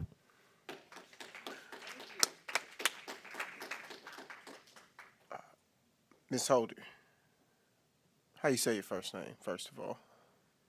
You said enough. Okay. My name is Luquita Holder. I moved here from Benton Harbor, Michigan. I've been a long-time resident of Jackson. Unfortunately, the circumstances that brought me here aren't so happy to talk, it's very hard for me to express this, but I'm going to get it out here today because it needs to be heard, and I speak for the voice of single mothers all over and the children that come from the low-income housing and poor. My situation specifically, I am a single mother of 5. I've had 4 children placed in foster care or rights either terminated too.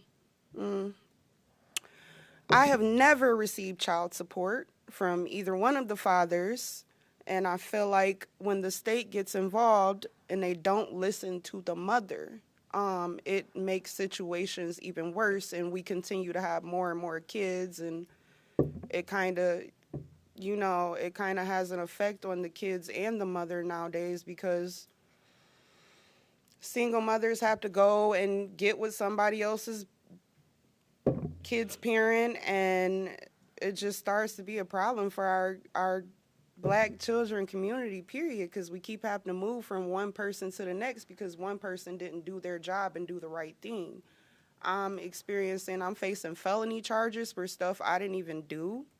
My name has been slandered in Jackson, Michigan. My first juvenile charge, I was 14 years old when I was charged with felonious assault. I never assaulted anybody. I never even picked up a weapon. I was just there the whole time because my friend was there. And I was actually there to try to stop and calm the situation. So, and somehow I end up going to juvenile, getting swept up off the streets for something that I didn't even do. And it ended up sticking with me, affecting me for the rest of my life. Later on, I get diagnosed with PTSD, and I'm homeless because I had Section 8. In the process of me having my 5th child, or being pregnant with my 5th child at 8 months old, you have a landlord that's very known in Jackson, Terry Chase,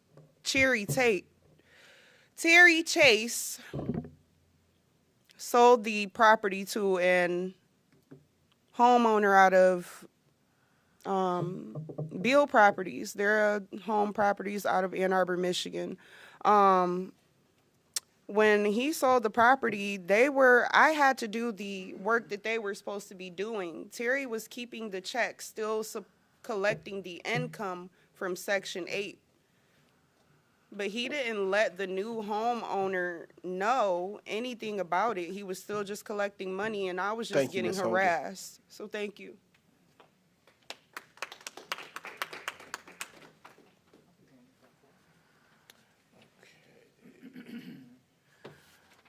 That concludes our citizen comment. We'll be looking for a motion for a 10-minute recess. So moved. Moved and supported. All in favor say aye. Aye. All opposed the same.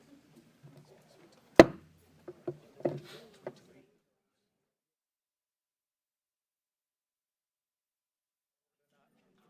I don't even know if you guys pass it. If you do pass it, it's only going forward, not backwards. How about Diane Tomac? For everything and against everything. To know who the mayor is. I've stayed here for so long. Do you remember me? Do you remember me? No, your mom is Jackson. Y'all, right? Y'all moved to Jackson. Y'all moved here.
We are now 3 minutes past our 10-minute break. If we could reconvene.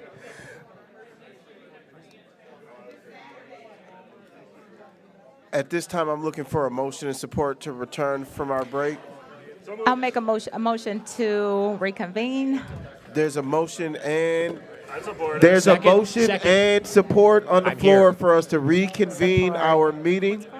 I'm here.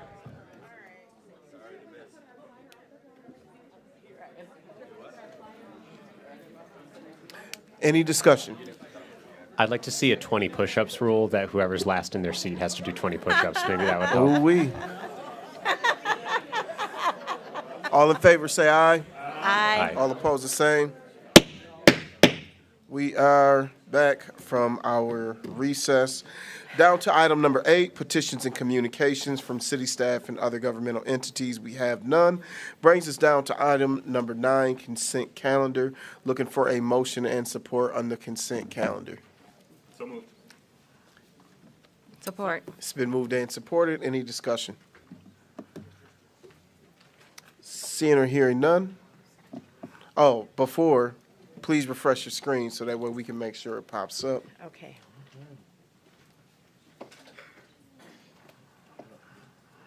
Seeing or hearing none, the clerk will tally and display the vote. Thank you. Anybody else need water down that way? I'm good. Thank you. Because I brought my own this time. Plus, I'm taking yours. Okay, consent calendar passes unanimously. Brings us down to item number 10A. Looking for a motion and support to approve the second reading and final adoption of ordinance number 517, regulating wages for non-union City of Jackson employees. So moved. Support. Moved and supported. Any discussion?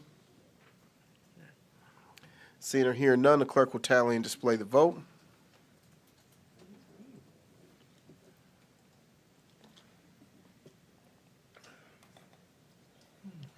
Item passes unanimously. Brings us down to item B. Looking for a motion and support for approval of a second reading and final adoption of ordinance number 2024-04, regulating loitering and accosting of persons within the city of Jackson. I'll move that. It's been moved and supported. Any discussion? I actually do. We had a public commenter ask about community service as a possible penalty instead of a monetary fine. I guess I've never seen that in an ordinance before, and I'm wondering if our city attorney can enlighten us as to why that might be. Great question. The short answer is because the penalty is imposed by the judge that would impose the sentence. And I've seen in my role as a prosecuting attorney, judges kind of get outside the box of a normal fine and cost, and within their judicial discretion, teenagers in particular, cleaning up graffiti, things like that. We do have a graffiti ordinance where that's built into our ordinance to do some of that cleanup. But it would be subject to the judge's discretion. All the other municipal ordinances we have on file that are either civil infractions, a monetary fine, or misdemeanors, 90-day misdemeanors up to 90 days in jail, have those penalties because that's what is prescribed under the Home Rule City Act. So it's not to say that the judge couldn't impose something like that, but it would probably be a judicial decision and maybe upon the request of the prosecutor and or the defense attorney if a particular defendant retained counsel. Okay, so I think I understand you to say that, basically the answer is the Home Rule Cities Act kind of limits what we can do here. Yeah, there's not really because you don't want to have a situation where you've got a municipal ordinance that has an a la carte menu of potential penalties. The judge has that discretion as their role as the sentencing authority to impose a sentence, which could include something other than jail time. They could have a suspended sentence where they have to do community service or pick up trash or things like that, but they're typically not found in ordinances. It could be requested, or it could be an agreement between the prosecutor and defense attorney if they agree to it. Okay, thank you for the education. Any other questions or comments? Seeing or hearing one more. Vice Mayor. Yes, thank you, Mr. Mayor. So, I know I voted yes on the first one. I guess always been my concern was the fine. I'm more interested in the civil than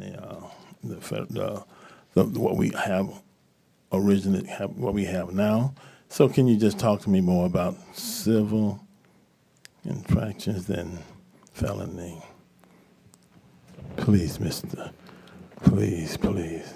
Sure. So as I mentioned, and we've had this discussion internally with Director Hitt as well, and the basic gist of it is you don't want to criminalize poverty to the extent you're just simply writing a monetary ticket that someone's panhandling for dollars can't afford to pay. If they're actually engaging in a violation of the ordinance and their conduct is such that it puts a reasonable person in fear that they may be subject to a crime or being accosted that forces them to change direction or they're falling to their car, things like that. If they're penalized under the ordinance, then law enforcement needs that tool in the toolkit to actually effectuate an arrest and remove that person from the situation. The whole idea is they need to get out of there, and the officer is simply writing them a ticket, and the location is probably going to end up, for all intent and purposes, in the trash can, and they're never going to pay it.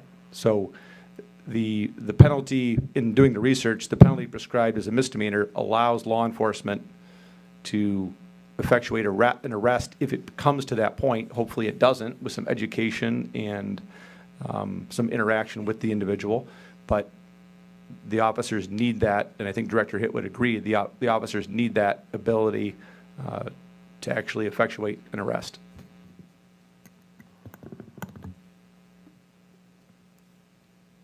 Does that answer your question? Yes, sir. But I just, never mind.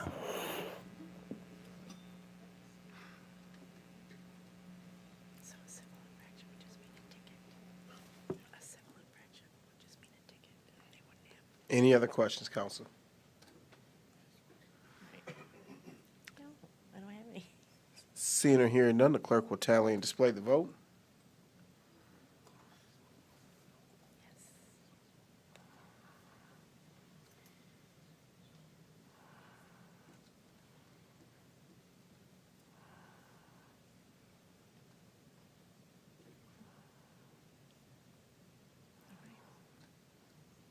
Item passes unanimous, brings us down to new business. Looking for a motion in support to approve the amendments to section 22-8.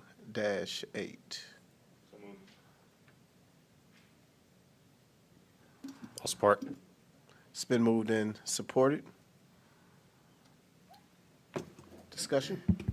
Mr. Mayor? Yes, sir. Thought it might be appropriate for me to give a little background and context on this, if you think it's appropriate. Absolutely. I do appreciate Jonathan Green taking all the heat on this.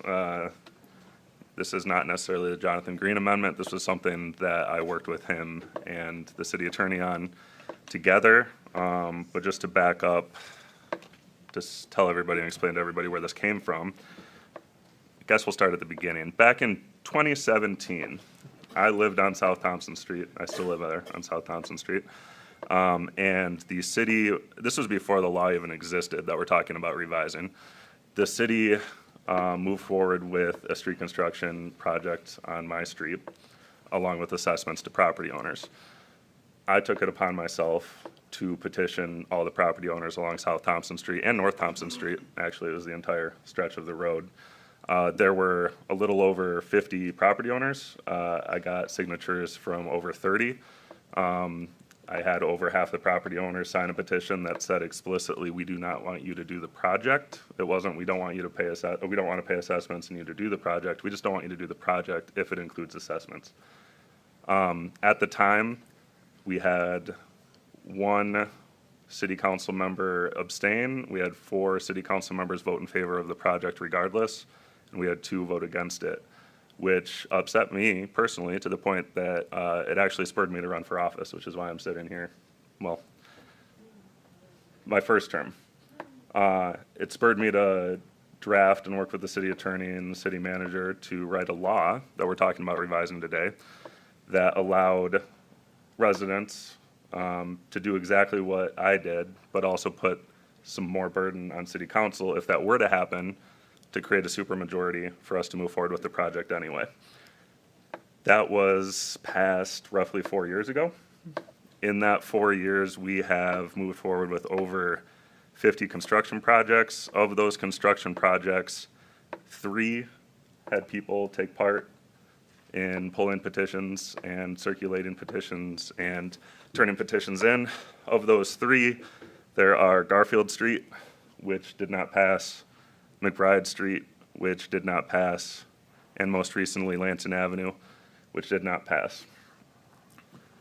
2 of those streets, McBride Street and Garfield Street, consist entirely of residential homeowners on a local city street. One of those streets most recently consisted of a mix of zoned properties, including commercial and residential properties, as well as a church, and had $1 million in grant funds attached to that project on a major street. One of those things was not like the other. Because of that, it spurred me to again work with the city attorney on the revisions we have before us today. I don't think this law has ever been perfect. I don't think this revision makes the law perfect. But I do want to make it clear that people living on local streets, and that is people typically who live in residential homes, will still have the ability to put the burden on us. People who live on major streets and own property, commercial and industrial property on major streets, can still petition us. It just won't place the burden of a 6 out of 7 vote if this revision were to pass. I have had 7 people reach out to me, some in the 6th Ward, some outside of it, some outside of the city. Of those 7 people, I guess of those 6 people who live in the city, all of them would still be able to petition under the proposed revisions because they live on a local street and they own residential homes. Again, I don't think this is perfect, but I think when we desperately need federal grant funds to fix even a fraction of our streets in this community, streets that everybody uses, this is a revision I support. This is a revision I helped draft, and I hope you will support it with me. Thank you. Thank you, Will. What comments, questions, concerns do we have, Council?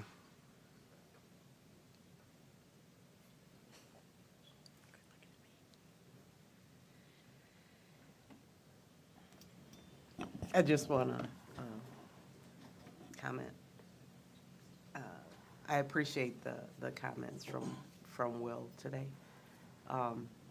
because what you just said is what's here in my mind. And the government funds that we turn down, federal or state funds that we would be able to use, I really hate to give those funds back to them in my field. I mean, I think that's helpful for us, for our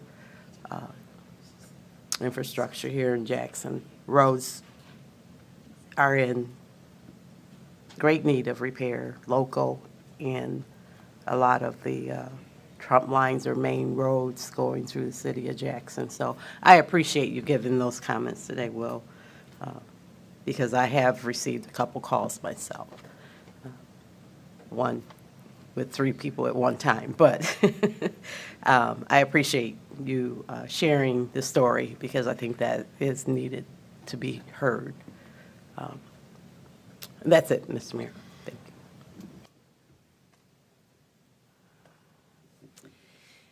you. So some of the things that I've been thinking about as I read through this is there's a couple of things going on here. There's the roads, period, which we know are core infrastructure. My neighborhood in the 3rd Ward has probably got some of the worst roads, potholes that I have to maneuver around every day to get home.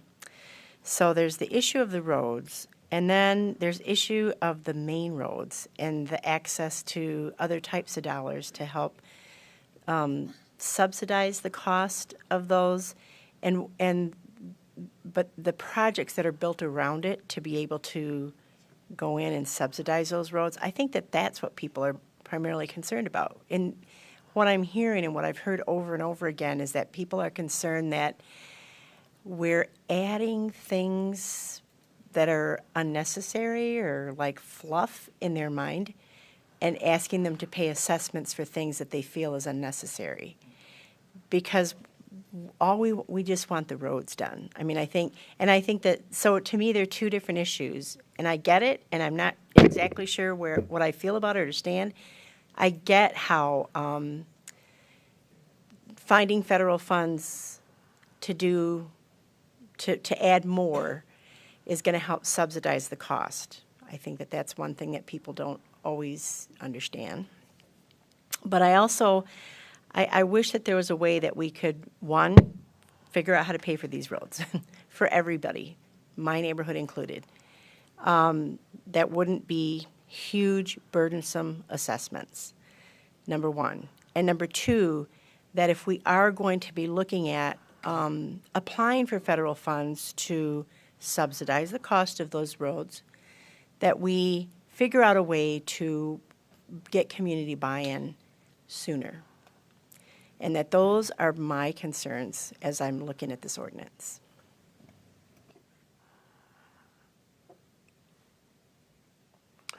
Mr. City Manager, can you just highlight the changes that are being proposed to be made here for us and for public consumption and understanding, please? Yeah, this, as Councilmember Forgrave said, we appreciate the perspective of the property owner, but our jobs up here at this dais is to take care of all of our children. And we can do that in a way that lessens the burden if we accept federal funds to do it.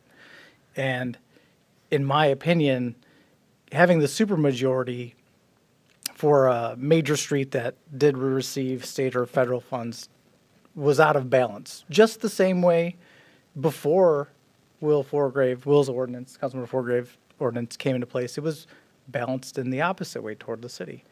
And so I think what we're trying to do is seek the balance again. That if we have a road, a street that's on our 5-year plan to receive federal money, that we consider what is going to happen with these dollars. They don't get shifted to another project, and they don't get shifted to anything else. They just go away. And I appreciate your perspective, Councilmember Gunn, about getting some early intelligence and some early information on the project. I think we can do a lot better than that. They'll be heavily, heavily couched as estimates. Because if you're talking about a project a couple years out and you're trying to get buy-in for it, I'm sorry, there's no one who will know the price of anything in 2 years. You just won't. You have to accept that. But we can do better. We can do some estimations, and we can make it very clear. These are estimations. They will change. Not likely to change, not might change, not could change. They will change.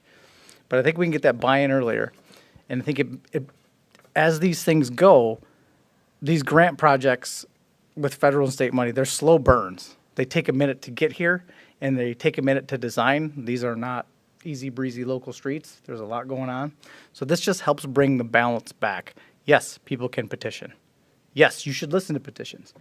But in your jobs as city council members, the same way as my job as city manager, is to weigh all of the factors and accept that we will be causing people to pay more money. That's frustrating. I think everyone here is sensitive to that. But the perspective from being up here is just different than the property owner. And I appreciate the comments tonight from people who accepted that. People accepted, like, we're looking at the problem from a different chair. And we wish we could make everyone's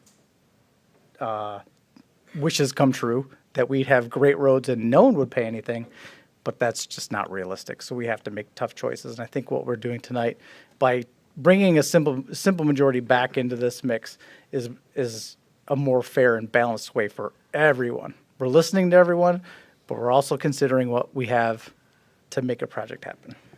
So just to be clear, this does not take away a citizen's right to petition for a project to not move forward, even if it is a major road? No, bring it. Like, I think it's, So the fundamental change to this is that major roads would no longer require a supermajority, 6 out of 7 it could pass with a 4 out of 7. that's what we're going for. Is there anything else being taken away from anybody that doesn't allow them to do or say what they want to say when it comes to projects? Only the rules that you read every meeting. So for me personally, I think that we will. One, I just want to start by saying thank you, Will. One, for like bringing the original ordinance, and I'm glad it spurred you to action because I like serving with you. So I appreciate you being here.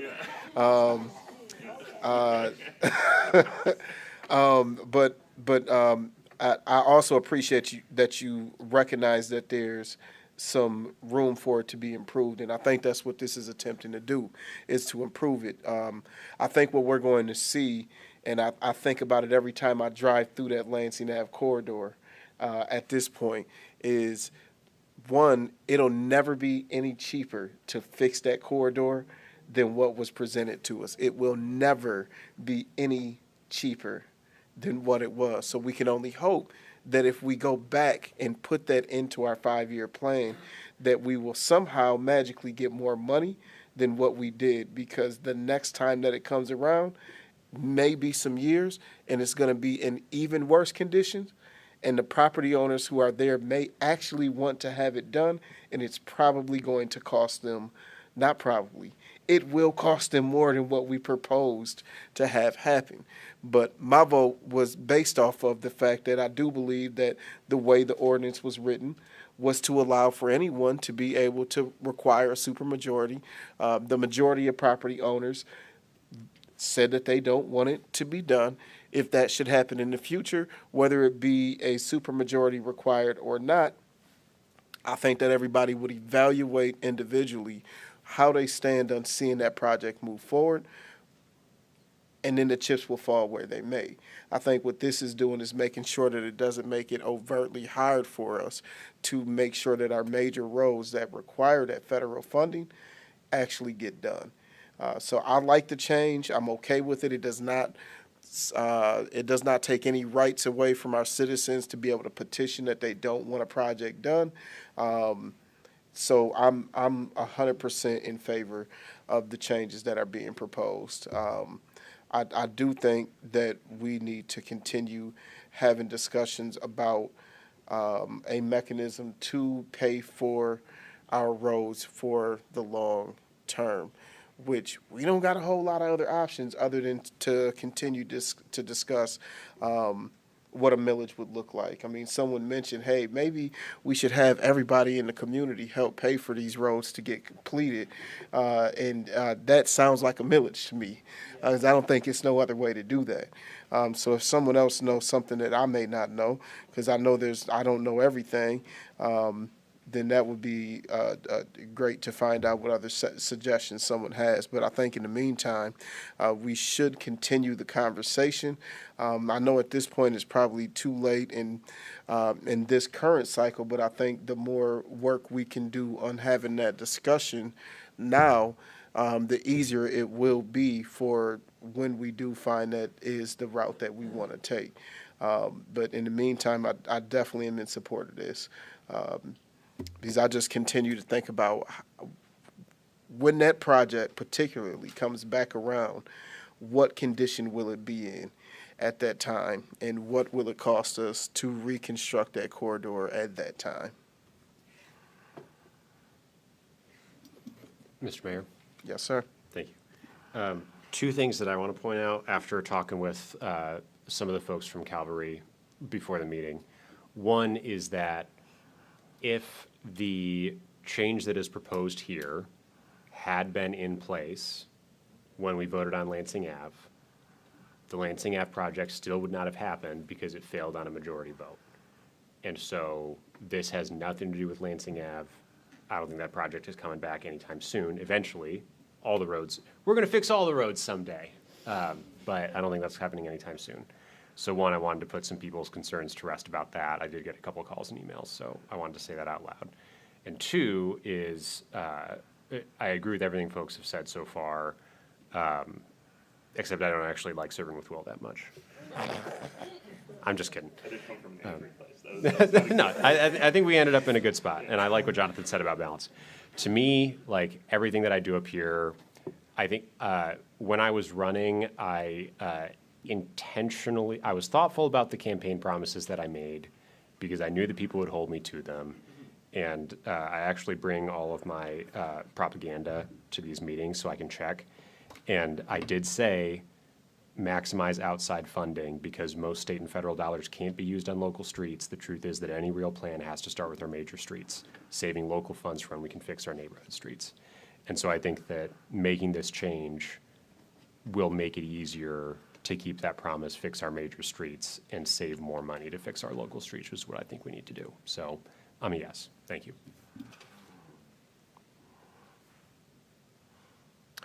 Any other comments? Yeah, I just want to say that I think it's important to hear everyone's comments in the aspect that residents can still petition, their voices aren't being stifled, and we can still engage the community with understanding why it's essential for this need to take place.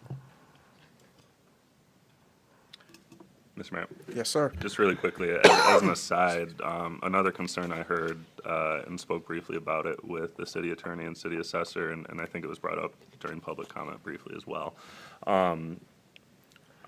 It'll be up to us, and I hope we're all on the same page here, but I would hope that we time this in a way that the individuals who did pull petitions for MLK still have the ability to follow this law as it's written, and we don't pull the rug out from under them, depending on when that hearing of necessity is. It's my understanding, and correct me if I'm wrong, that we can, typically a law goes into effect 30 days after the second reading, but we can change that number to whatever we see fit. And I'd like to change it to a number, if we have to, that would allow MLK residents and property owners to follow this law as it's written, so that we don't change it. Because it's my understanding, according to the city assessor, that a couple individuals have pulled petitions for that road already and maybe circulating them. I'm good with anything. So in between now and next meeting, we'll kind of land that plane.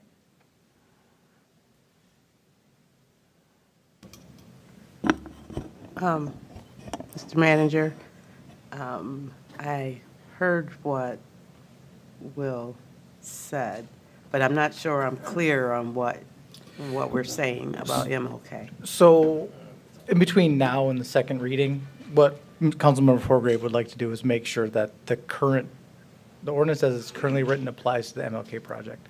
So what myself and city attorney and our city engineer will do, we'll figure out the timeline for MLK, and we'll put a provision in place for the second reading to make sure that this takes effect after the MLK vote goes. So the MLK vote will still have a supermajority requirement, is what he's asking.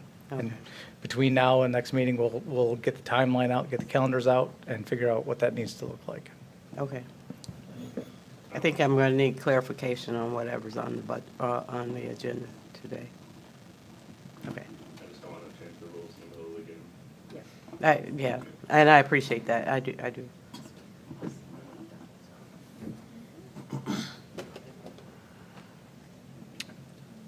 Seeing or hearing no other comments, the clerk will tally and display the vote.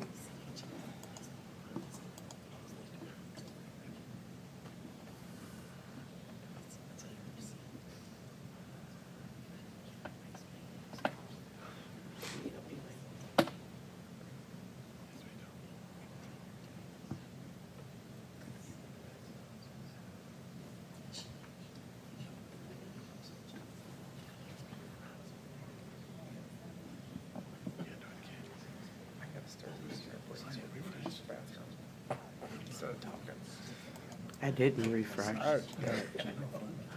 It flashed.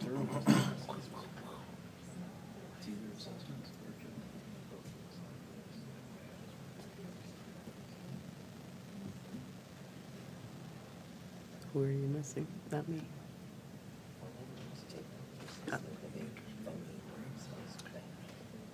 And the item passes 5-2.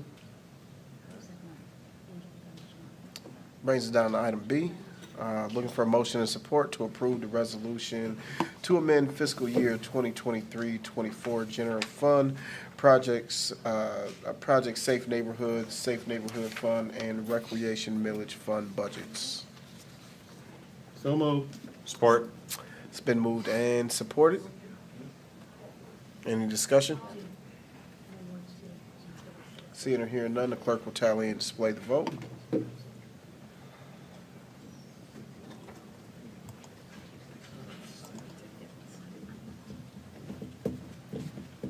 Item passes unanimous, brings us down to item C.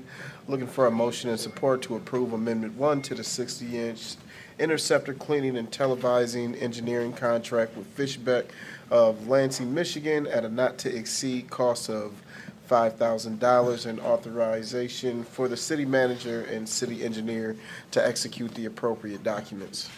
So moved. Support. It's been moved and supported. Any discussion? I have a question. Mr. Dowling, what does televising mean here? Is that like they put a little camera down in there so we can see that it's actually cleaned out? Like what's that? That is exactly what it means. They put a camera right through the sewer.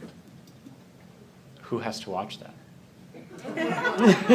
If you want, I can bring it to city council and you guys can all see it. Please no. Some of them are quite interesting, especially when you get rats and other things. There's a looking back joke at you. there that I'm not going to say, but thank you, Mr. Dowling. But it's, yes.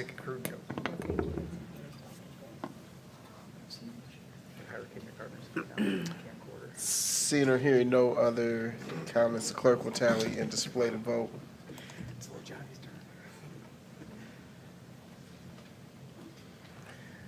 Item passes unanimous, brings us down to item D.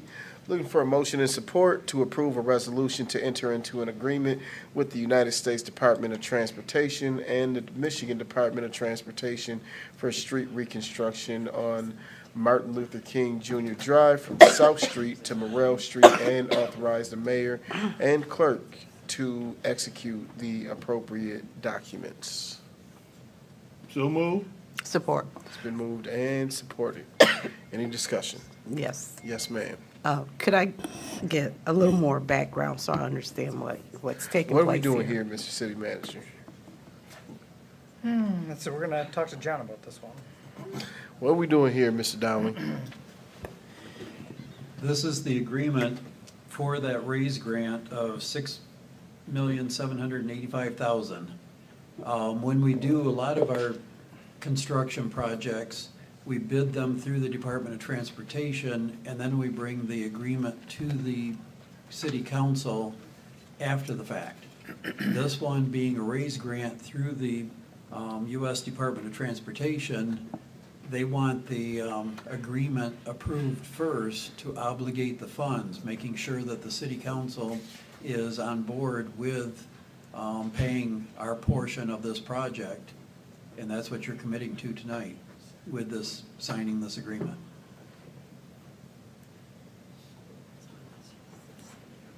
So that means that the assessment piece is still there for?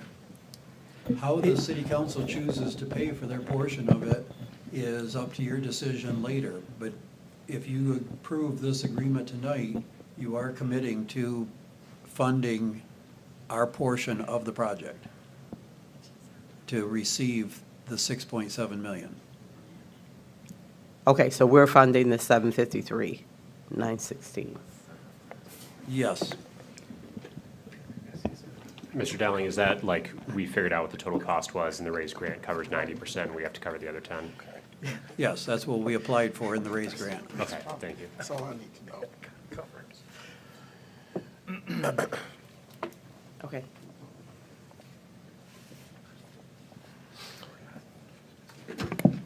Any other questions, comments, concerns? Seeing or hearing none, the clerk will tally and display the vote.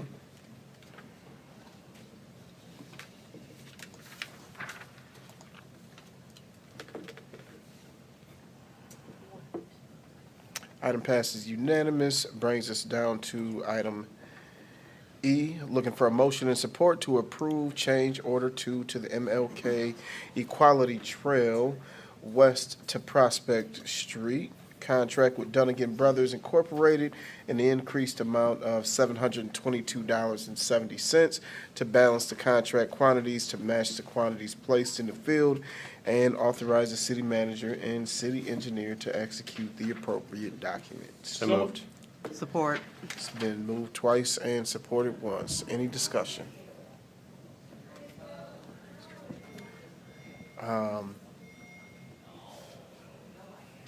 Okay.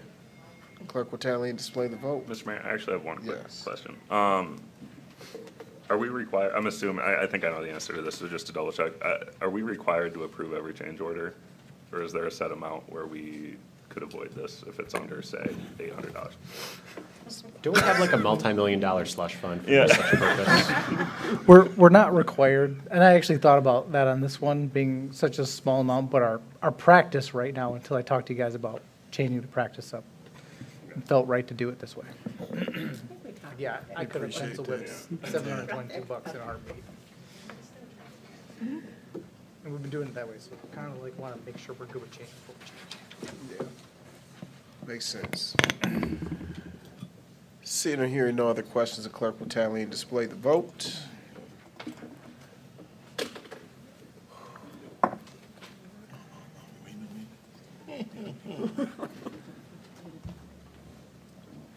Item passes unanimous. Brings us down to item F. Looking for a motion and support to approve acknowledgement of a third-party agreement with Consumers Energy to allow Jackson County's Mike Levine Lakelands Trail Extension easement to cross the city's sanitary sewer easement, and authorize the city manager and city clerk to execute the appropriate documents. Move. And supported, moved and supported. Any discussion? Where did it go? Seeing or hearing none, the clerk will tally and display the vote.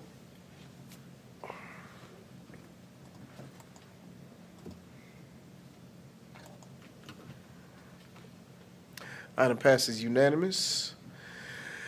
And brings us down to item G, looking for a motion and support to approve the renewal of the City of Jackson's liability and property insurance through the Michigan Municipal League's liability and property pool in the amount of $699,294. And moved. authorize, it's been moved Second. and seconded. He's about to turn into a pumpkin. I'm so glad he down there by you. I gotta keep him in order down there. Any discussion? Seeing or hearing none, clerk will tally and display the vote.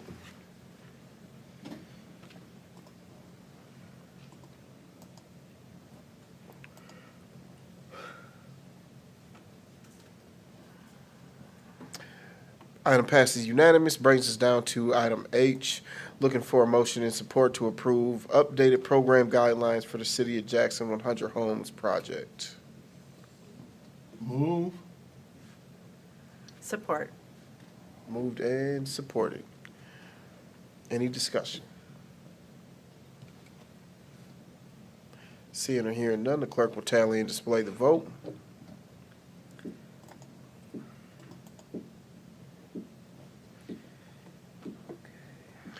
Item passes unanimous. Brings us down to item I. Looking for a motion of support for approved proposals for home, our affordable rental construction. So move. Support. It's been moved and supported. Any discussion? Mr. Mayor, on the basis of my relative being a part of the board for the Interfaith Shelter and they're in partnership with the WHO organization, I will be abstaining from this vote today. Okay. Any further discussion? Okay, seeing or hearing none, the clerk will tally and display the vote.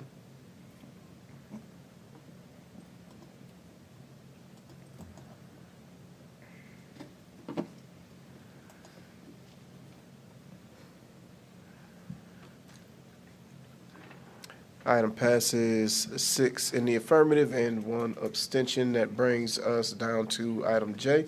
Looking for a motion and support to approve a marijuana facilities license for Lettuce 01 LLC to operate a retail establishment contingent upon receipt of the final license from the state of Michigan and installation and completion of final landscaping on the site plan as approved by Chief Building Official as recommended by the Marijuana Licensing Review Committee.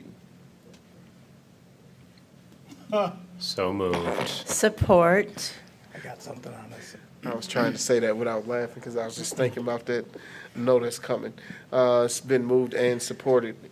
Mr. City Manager. Little clarification, they have successfully completed their landscaping plan. It's been signed off by our chief building official. Perfect. So, And this is located on East Michigan Ave. East Michigan Avenue. Okay. That's the old bank across from the commercial exchange. Mm-hmm. Okay. Any further discussion?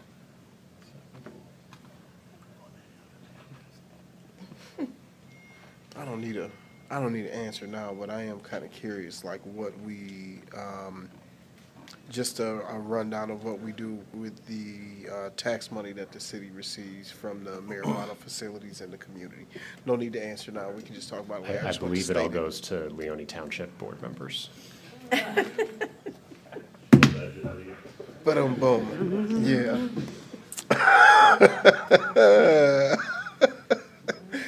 Rolling papers? I don't know. Okay. Any further questions, comments, or concerns? Seeing or hearing none, the clerk will tally and display the vote.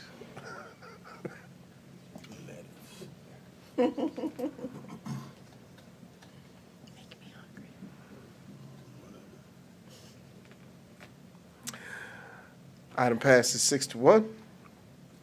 Brings us down to item K, looking for a motion support to approve the amendments to the personnel policy as recommended by the city manager. So moved. It's been moved and supported. Support. Any discussion? Seeing or hearing none, clerk will tally and display the vote.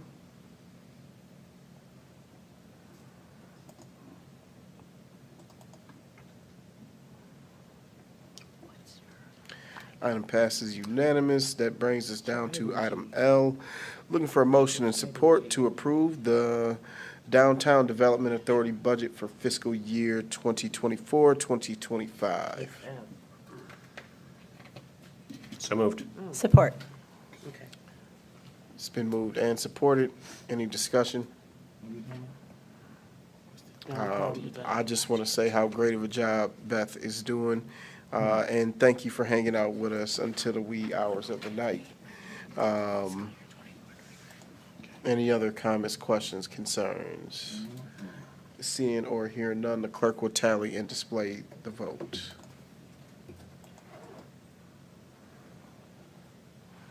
Item passes unanimous, brings us down to item M. Looking for a motion and support to approve a resolution authorizing the levy of a millage in the amount of 1.9996 mills on parcels in the DDA district for fiscal year 2024-2025. So moved. Support. It's been moved and supported. Any discussion? Seeing or hearing none, the clerk will tally and display the vote.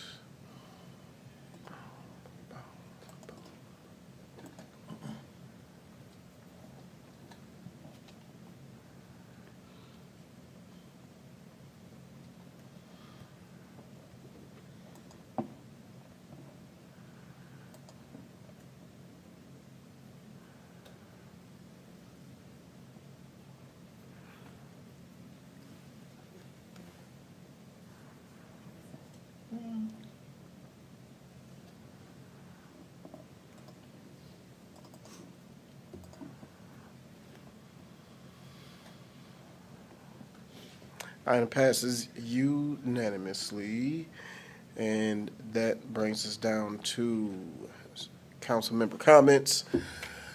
Councilmember Angelita Gunn. Oh, goodness. Thank you, Mr. Mayor.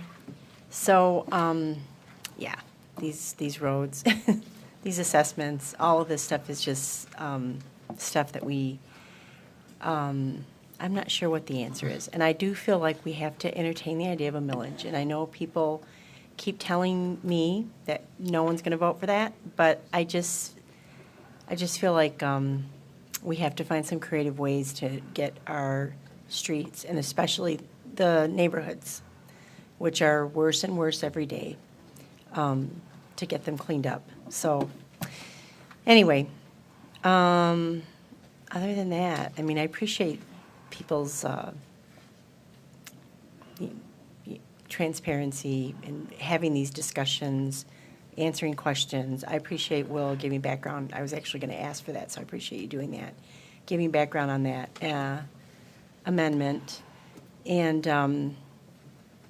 yeah, I guess those are all my comments. Thank you, everybody, for who showed up tonight, and congratulations to the two Christ-centered homes, and they're gone. But the Who Project. Vice Mayor. Yes, thank you, Mr. Mayor. So, yeah, special assessments makes my head hurt. Every time I see them, it's just always been that way. And like a councilwoman said, I love to try to do see what we can get a millage. Sometimes work with something, see what we can do with that, and try to get something put on in the ballot boxes. Give the people an opportunity to say yes or no. Today I was over at Isaiah Hub, so if you haven't been to Isaiah Hub, maybe a lot of people, maybe you have, maybe you haven't. And I was there about 2 or 3 months ago. They keep doing a lot, keep changing a lot.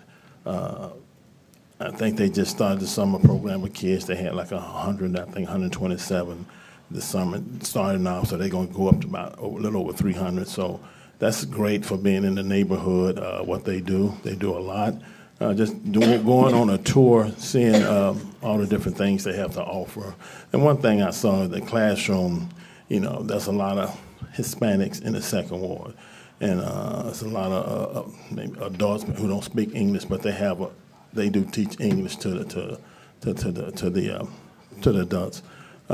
So they do an outstanding job. They've been doing an outstanding job. So I just want to give a shout out to them and just praise them for everything they've been doing from where they started with the program and where they at now. It's just amazing. The building looks good, and they just doing an outstanding job. I just want to say that to them. Also, I guess I have to shout out DPW, because I was told to shout out DPW.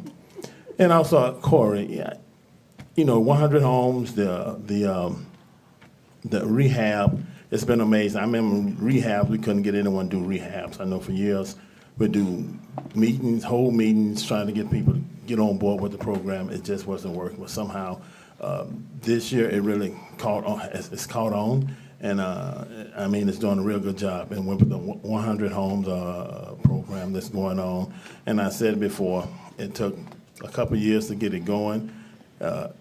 Recruiting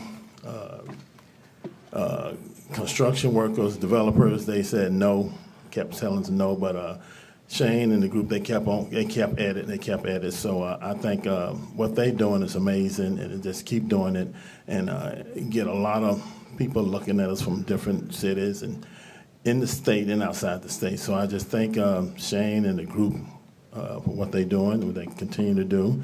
And we out of money now, but like you said, 1 July, we get another pot of money in for rehab so we can start that up again. So again, just thank Corey. Thanks for not talking so much today. I appreciate that. Yeah, I tried to muffle you, but you wouldn't stop. You all the time to talk. No, he didn't. He didn't do that. But I thank you. And Beth, you've been doing a pretty good job. I'll let you, I just want to let you know you're doing a decent job. But we'll get you right. We'll get you right. Thank you. Good night. Sleep tight. Councilmember Robinson. Thank you, Mr. Mayor. Well, most of my comments have already been spoken, but roads. I've been here quite a while, and I hear about roads all the time.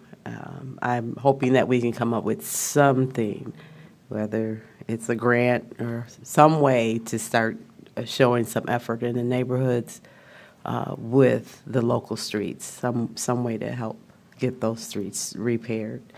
I also want to thank Will for clarifying that information. I was here at the time that vote took place and happened. But it was good to get clarification and for residents to hear that that change did happen just about 4 years ago, I think it was. I also want to thank the 3 staff members. I know many of you were behind the scenes with that, but that came to my ward meeting. I thought those were the perfect topics for this time of year. The early voting by our city clerk, Andrea, and Chris came with the home rehab program. And thanks to that, I know, I think Kathy spoke to it, but there's another pot of money, and it's just a couple, not even, no, starts next month. So there's another pot of money that'll be available for those rehabs. So it's not like we don't have money to do it. We just have to wait a month because we've exhausted what we do have now. And then July 1st, it gets replenished so we can start working with residents again on that. Back to my ward meeting, there was Malik. He did an awesome job. He took a lot of the heat and assisted me, helped me. And I know John stopped in just in case as well, because that is a hot topic when it comes to the grocery store, which was my 3rd item for my ward meeting. It's a hot topic. We have been without food for a long time, but it's not something that we can set up overnight, and it's not something that we want to make the wrong move for and end up with something that residents aren't going to utilize. I've seen too many businesses close in my area because they weren't supported. So we have to make sure that we are getting what the people in the neighborhood want. Even though I know they want to do the busy streets and they're going to probably, catch traffic, that traffic count that they're looking for, most grocers from other areas. But we want to be a big support from Ward 1 because we are the ones that are without food. And then I want to say special thank you to Corey for your presentation today and your update. Perfect. Just add it to my little packet, and I can give some facts and numbers now. And then Tasha for her information about what's going on, because I do hear a question here and there in my ward about what's going on there. So now I have some answers so I can, intelligently answer the questions that people are asking about the homeless shelter and what's going on there. So thank you very much. I appreciate it. All right. Councilmember Forgray. Thanks, Mr. Mayor. Thanks, everybody, for listening to my spiel and history lesson. I enjoy working with you, too, and all of you as well. And I appreciate those who supported me. I also appreciate those who didn't. I understand where you're coming from. The tough votes, like the one we took like that, would be a lot easier if we had a it depends option. We don't. We have to vote yes or no. So I understand where you guys are coming from, too, and I hope you understand that. With that being said, too, Councilwoman Robinson mentioned options for fixing the roads. And I would agree with her as well as Councilwoman Gunn that we need to bring forward something. I think, if I'm being honest, I think the only tool in our tool belt, given the way that municipalities in the state of Michigan are funded, is for us to bring a road funding millage to a public vote. and then have the public hopefully support it.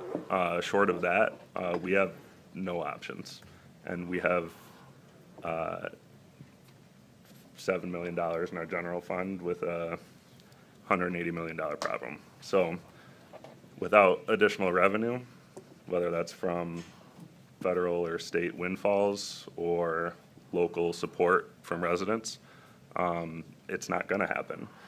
And I was a little surprised the last election winning it because I was honest with residents about that. And I told them that, you know, the number one question was always, when is my street going to get fixed?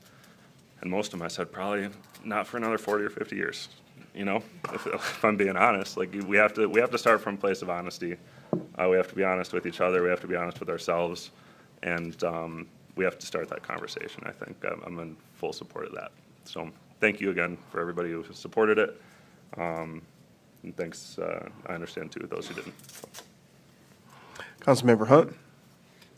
Thank you, Mr. Mayor. I want to just thank everyone that came out and shared their concerns. It's always good to hear different perspectives to better understand what direction we need to move in. I had the opportunity to be in downtown Jackson this past weekend, and Beth, I just want to say the festivities were awesome. It was great to be a part of that with so many of our citizens in the city of Jackson. Additionally, I don't know if you are following the City of Jackson Facebook page, but there's so much information that is consistently provided. Wrestling camp for summer recreation, the swim at Nixon Pool is coming open soon. Taking pictures here in Jackson. So just reminding everyone to follow the Facebook page to become better informed. I do appreciate our PIO, who does a great job at sharing that information. And that is a means of communication. We talk about building relationships and being properly informed.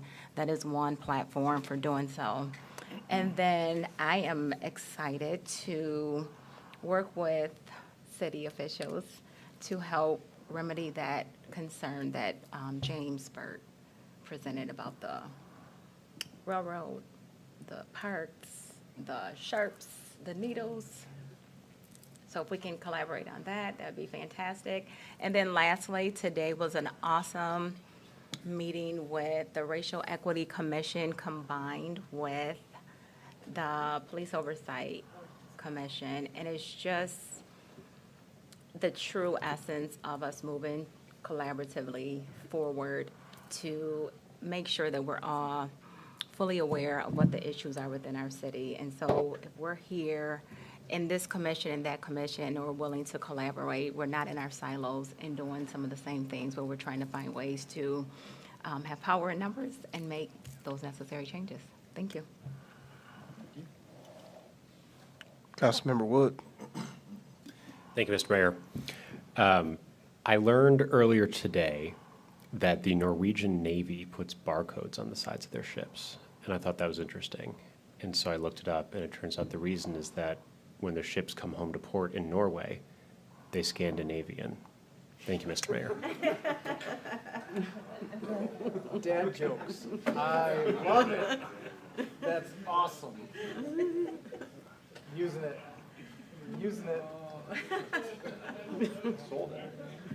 That concludes my report. Had me all in. I know, right? Like, where are we going with this? Like, I'm getting ready to Google it. Practicing when Baby Joe gets older, for right when Baby Joe gets older, huh? So I think the conversation of roads is something that we have had for like every meeting for like the last 3 years that I've been here. I think what has been stated and like kind of some private conversations that I've had are all leading back to the same place.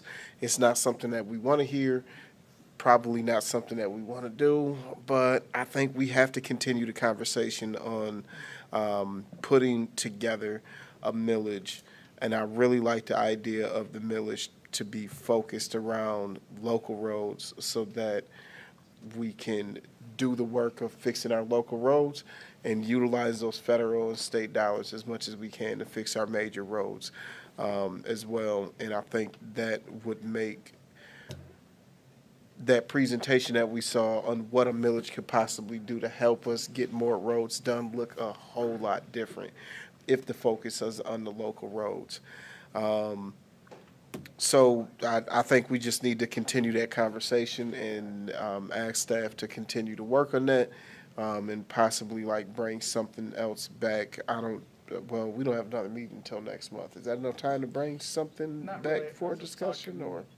I was just talking about with Matt, not really, we're gonna make it a July thing to roll out a Perfect. timeline and give the options out there. Like, we'll work on it in July to bring in August, hopefully. That's perfect. That's perfect. So if we can bring that in August for further discussion on what something like that would look like, that would be great. I am curious the validity of Blue Water. Oh, yeah, yeah. Any insight? The water has been tested multiple times. Okay. There is nothing wrong with the water. The pH level is exactly the pH level it needs to be at. I disagree with the characterization that the water in a bowl on the counter is turning blue, because that's not what is being reported to me by my staff, and I'll believe the city staff almost all of the time, but given who I'm hearing this from, I'm definitely going to believe it. There are no instances of blue water anywhere else. I also know that for some other reasons, we recently had Eagle doing some testing in the city of Jackson, and I'm sure that if there was any irregularities, I can't Easy talk for you to tonight. If there was anything irregular about the water, they would have identified that for us and reported it to us. I got a call personally about the testing that was happening. So, thank you. I just wanted to just make sure Yep, I to appreciate address it. the question. Thank you. I agree with what everybody has said about the 100 homes. I think that the unfortunate thing is because some people are not happy about the project for one reason or possibly several, who knows, that there's a lot of misinformation and wrong information being spread about the project. The most recent thing that I saw is someone say that that the city raised their taxes $10,000 because a new home was built in their neighborhood. And it's because the value of their house went up.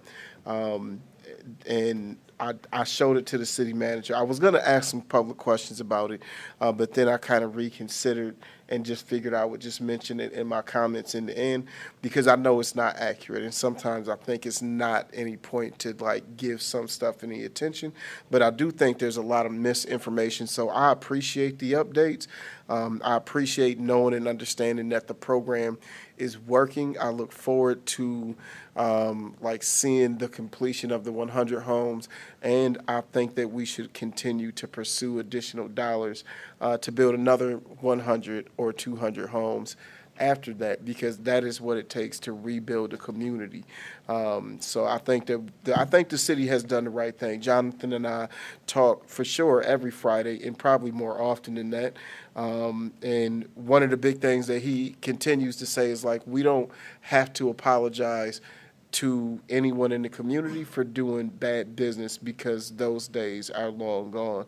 We are completely transparent with the decisions that are being made, and we do good business, have good partnerships, and this is one of those items that when I say literally everyone from around the state is looking at this program and how it's operating, everyone from around the state, because housing is such a huge issue all around the state right now. And this is something that I truly believe can be modeled in any other community that has a housing issue, that has a high interest in making sure that they can reinvest in their community and bring back houses. So just again, want to commend the third floor for the work that they are doing. and say how proud it makes me to be able to talk about and brag about this program.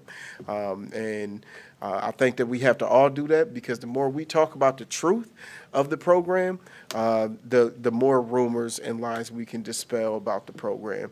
And I think that's what our job is also. So before I get to my announcements, I also want to say I really, really appreciate all of our public comments. I literally document every single public comment that gets made. I have for the last 3 years. I have 3 years worth of every comment. When I say every comment, I mean every comment, even the ones that are absolutely ridiculous. I still document them because it's important. It's important because it helps me remember the reason why I'm here and the work that I'm doing. And it also makes sure that I can refer back to when there is an issue that needs to be addressed by a citizen. In addition to that, I also sincerely appreciate those citizens who stick around to the end of the meeting to hear our comments, because a lot of times people make their comment and then they're off before the end of the meeting after they've made their comment, and they don't stick around to hear what we have to say. And a lot of times the issues that they bring up or concerns that they have can be addressed during this part of the meeting. There's a very specific reason that we don't do any response to questions or debate during citizen comment, because it's your time to be able to talk and our time to sit and listen, and that's what we do. But this is the time where sometimes those questions can be addressed, those concerns can be addressed, so I think it's important for citizens to be here for the long haul. If you have a concern, stick around long enough to see if we comment back, because a lot of times I think that we normally try to address whatever that concern is, if it's a valid concern. Lastly, it is festival time, and my favorite festival is coming up, Juneteenth. What makes me proudest about this Juneteenth celebration is that the city of Jackson has been celebrating Juneteenth far before it ever became a national holiday. It was a holiday here in the city of Jackson. I think 2 years prior to it becoming a national holiday, it was voted to be a holiday here in the city of Jackson. And this year marks 20 years that Juneteenth has been celebrated in the city of Jackson, and it is going to be a all-out downtown takeover, and it is going to start on Thursday. With the Judicial Think Tank Public Forum at the King Center. It will start at 5:30 p.m. The theme for this year's discussion is how they see us. We have a phenomenal panel of speakers and some tough questions that will be asked from the Think Tank Public Forum, and that's on Thursday. And then on Friday, Lisa Williams, who is local to the city of Jackson, for the third year now has put together a play for us. This year, the theme of the play is called The Liza Show. So it'll be kind of like a talk show theme. It'll still be a play. All local performers, actors, and talent talking about national issues on the stage at the Michigan Theater, free, 6 p.m. The only thing that'll cost you some money is the popcorn and the snacks that Steve and the crew got behind that counter. I highly encourage you to come for the play, and not just for the play, but the Michigan Theater. If you have not had the opportunity to see the renovation that the Michigan Theater has undergone, this is a great opportunity. The most beautiful part about seeing that is that I personally know someone from the city of Jackson who had the honor of working on that project because she is a part of the Painters Union. So shout out to Cherish Kane. I can't wait to see the beautiful work that you did, and super proud of you, and hope you keep going. Saturday, the big day. If you don't come out Thursday, come out Friday and Saturday. If you don't come out Friday, you have to be there on Saturday. Saturday, June 15th, from 2 p.m. to 8 p.m. is the end of the weekend. We have National Act next. They sing the song Wifey, Butter Love, Too Close. I'm sure y'all are familiar. If you're not, I could give you my rendition. but it might scare you away from showing up on Saturday. We have the, come on, Freddie, I'll back you up. We can get the band together in here. We got John to help compensate. Okay, the Simone Vitale Band will be performing, and then we of course have our local superstars. We have Nefertiti Lewis and the Jackson Community Gospel Choir performing, and then my absolute favorite, Big L and Cold Blue will also be performing. It'll be family, food, fun, history, kids zone, entertainment. A ton of vendors, record-breaking number this year for vendors, and a absolute great time. This year was super special. Is not only is all of that going on, we are also going to give away scholarships that were sponsored by True Community Credit Union. The Murray family and the NAACP will be giving away scholarships for recent high school graduates. So come on out. Thursday, Friday, Saturday, Juneteenth. Be there, be square. Mr. City Manager. Wow, that was a lot. I know. Awesome weekend, though. You stole my thunder a little bit, but I appreciate it because it's good things. If you listen to the report on 100 homes, you know that the team working really hard. We have 804 applications in progress, 79 applications for review by city staff, 27 approved, 15 homes up in the air, one already living in them. So do you think we could do 100 more? We got the lots, we got the demand, we just got to go find the money. I think it's worth pursuing. Next, I want to let you all know and give a thanks to Sergeant Tim Hibbard from the Jackson Police Department, who is retiring. His retirement party is this Friday. He retires with the city of Jackson with 25 years of stellar service to our community. His leadership and his knowledge and experience will be missed, and hopefully he's imparted that to the people who will fill his shoes and the future leaders at the department. And then a somber note, I was informed today that former city commissioner and mayor Dick Durlam passed away. Mr. Durlam was mayor in 1993. He passed away on June 8th at the age of 91. So if you're so inclined, please say a prayer for his family. And that is all. So moved. All in favor, say aye. Aye. Yeah.